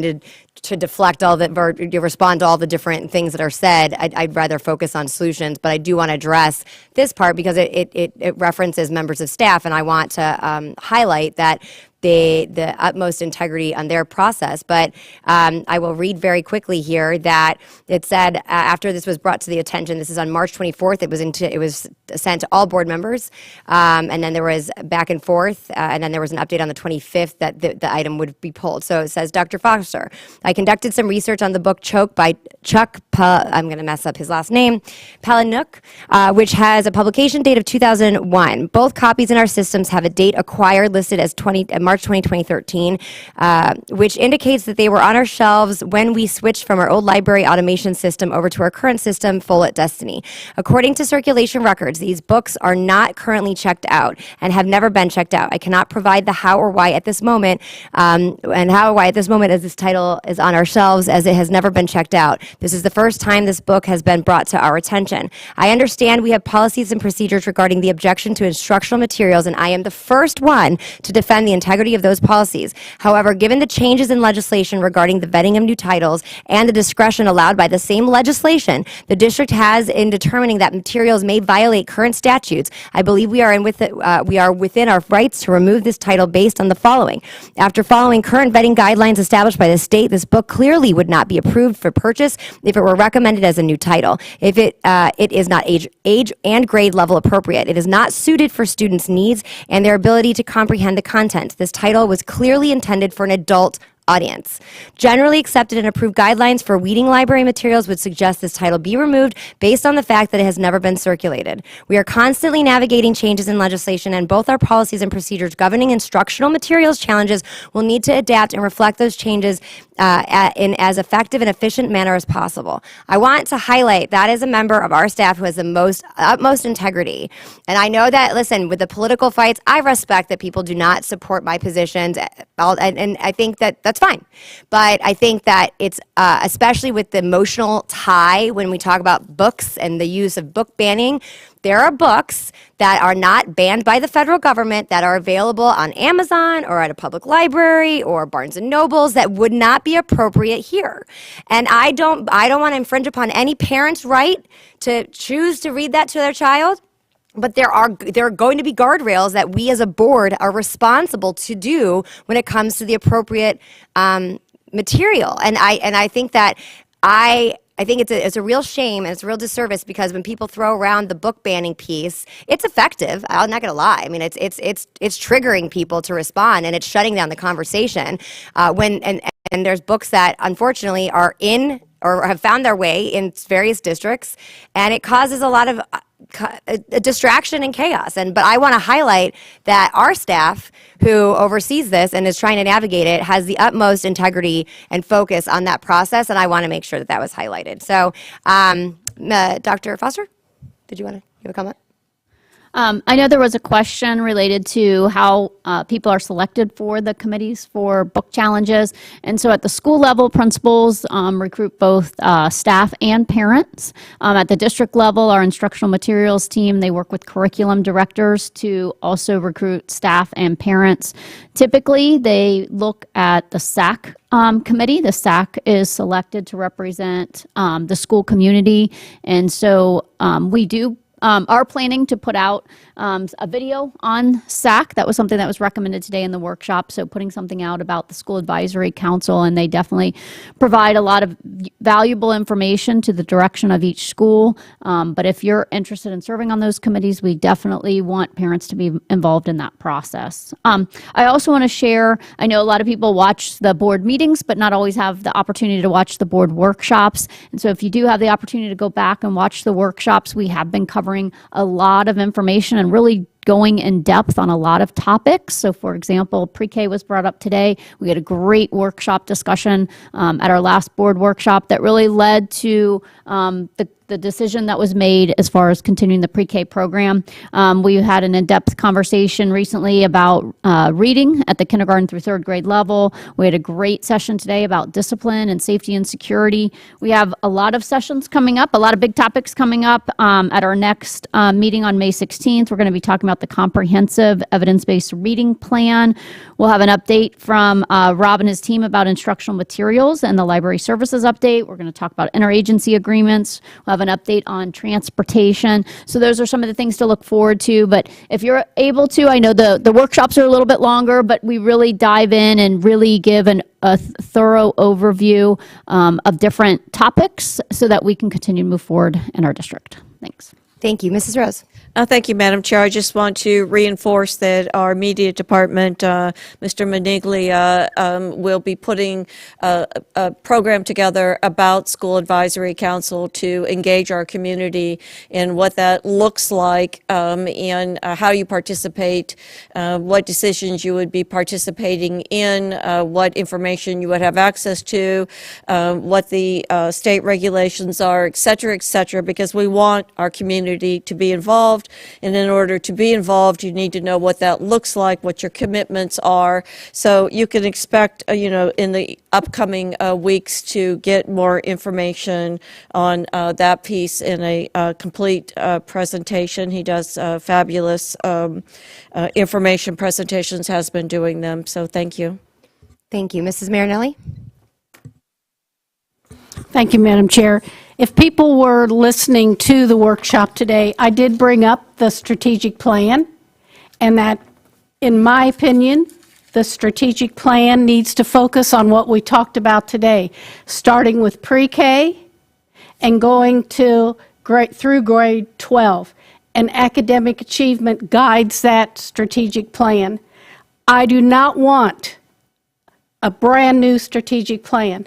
I want one that's focused with this board, working with staff and working with our community to make sure that our kids get the best education that we can. I don't want the distractions put in there. I don't want our teachers to have to deal with all these distractions. We are here for well-rounded, educated children. That's our main focus. And for me, and Ms. Rose and I, since we've worked so closely together, we're on the same thing with Mrs. Hamilton. In my opinion, she had it right. Every student, every day. And I was going to bring up for consideration that is the motto that we use in our district. In appreciation and her dedication, since she has passed away and was such a positive influence for so many of us, that in her honor, that is our motto, every student, every day. And that guides that strategic plan. It doesn't stay the same, it changes, and that's the responsibility of our superintendent and staff to make sure, number one, it's in compliance, and we get all the distractions out of it, and it is focused on student achievement. Thank you. Thank you very much. I don't see any more comments, so we can move on to item number 7, which is additions or corrections to the agenda. Are there any additions or corrections, Dr. Foster? It's okay. Board members, you can refresh your screen while we are waiting, just to make sure you can vote. Except last time I did that, it didn't work. An addendum was added to item number 6, the instructional and classified personnel report. Okay. Is there a motion for the consent agenda as amended? I move for approval of the consent agenda as amended. I have a motion. Is there a second? Second. I have a motion and a second. Mr. Edwards, I see, were you up before we went to consent agenda? No, I have discussion Okay. on the motion. Mr. Edwards. I'd like to, I'd like to make a motion that item 17 be removed and recalculated to reflect the need of portables at Bayhaven and any additional pre-planned portables.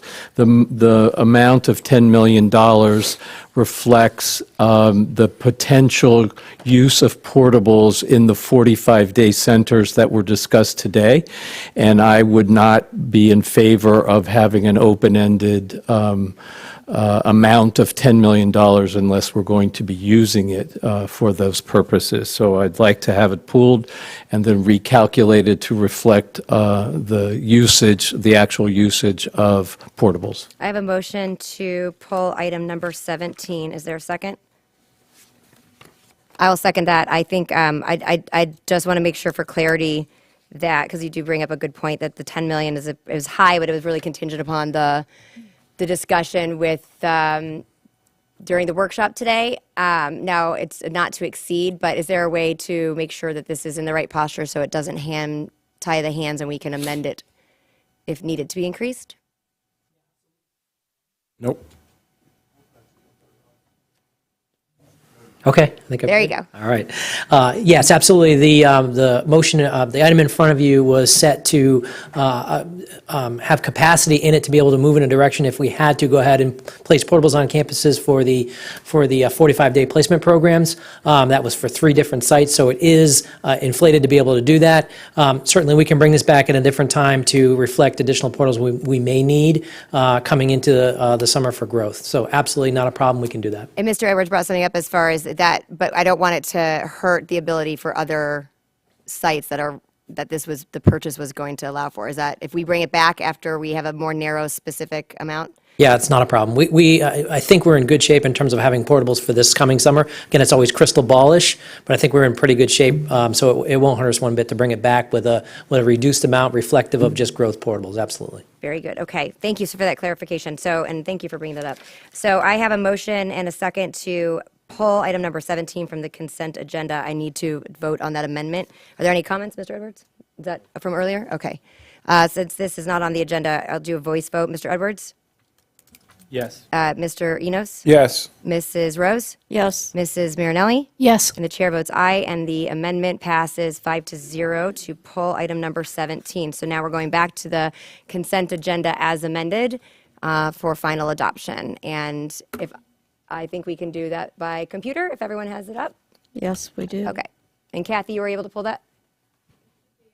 Okay.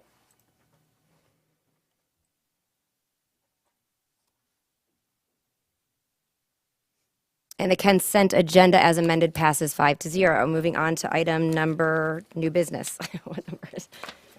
24. Is there a motion? I move for approval of the Sarasota Suncoast Academy charter renewal. Second. I have a motion and a second. Are there any comments? I'll just make a quick comment. I want to say, Mr. Crump, again, thank you. It's been a long day. You've been here, but I hope you enjoyed there was a lot of great stuff that was discussed, as mentioned at the workshop. But thank you for the great work that your staff, your entire school has done for our community. And I think we all mentioned our praise and support for your school. So if I see no additional comments, members, please vote on the item before you.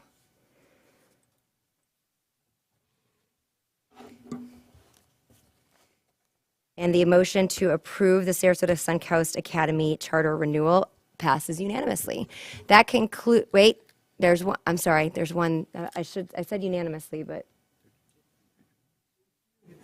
Oh, it's me. I did vote. I thought it was, so it passes unanimously. Thank you. But that concludes new business. Are there any comments from the board? Mr. Enos. Yes, first of all, happy National Teachers Appreciation Day. They do an unbelievable job. What a great job our teachers do in this county. I mean, they go over and above every single day to taking care of our students, and that's an incredible feat, and I appreciate all of them. The other thing is a real quick shout out. I did read at Tatum Ridge Elementary School. A shout out to Mr. Feaster's fifth grade class. I danced a little bit. I did read Cat in the Hat. I hit the gritty. That's not a drug reference. It's a dance, and I had a really great time in there. So a shout out to those students. Great group of kids. Great principal there, Mr. Dunn, and a great fifth grade teacher in Mr. Feaster. Thank you. Mrs. Marinelli. Thank you, Madam Chair. I also want to acknowledge, our Teacher Appreciation Week. They just do a fantastic job, and I think it just should be all year round. So anyway, but I wanted to thank our staff for the wonderful workshop today, and also my fellow board members, that we really had great discussions, and it shows that we really do care about our students and our staff. But I think the staff at the district level just did an incredible job of everything that was presented to us, and the whole talking about the discipline, and our student that sent us information from Riverview, Sebastian, who also spoke. He has been invited to be on the committee to talk about. So thank you, Sebastian. I thought you left. I'm glad to see you. And please keep us informed, because you live it every day and you have a different perspective than all of us, whether it's the audience, parents, us as a board, and staff. So it's very important that we listen to all of you. So anyway, I just want to give my appreciation to everybody, and thank you.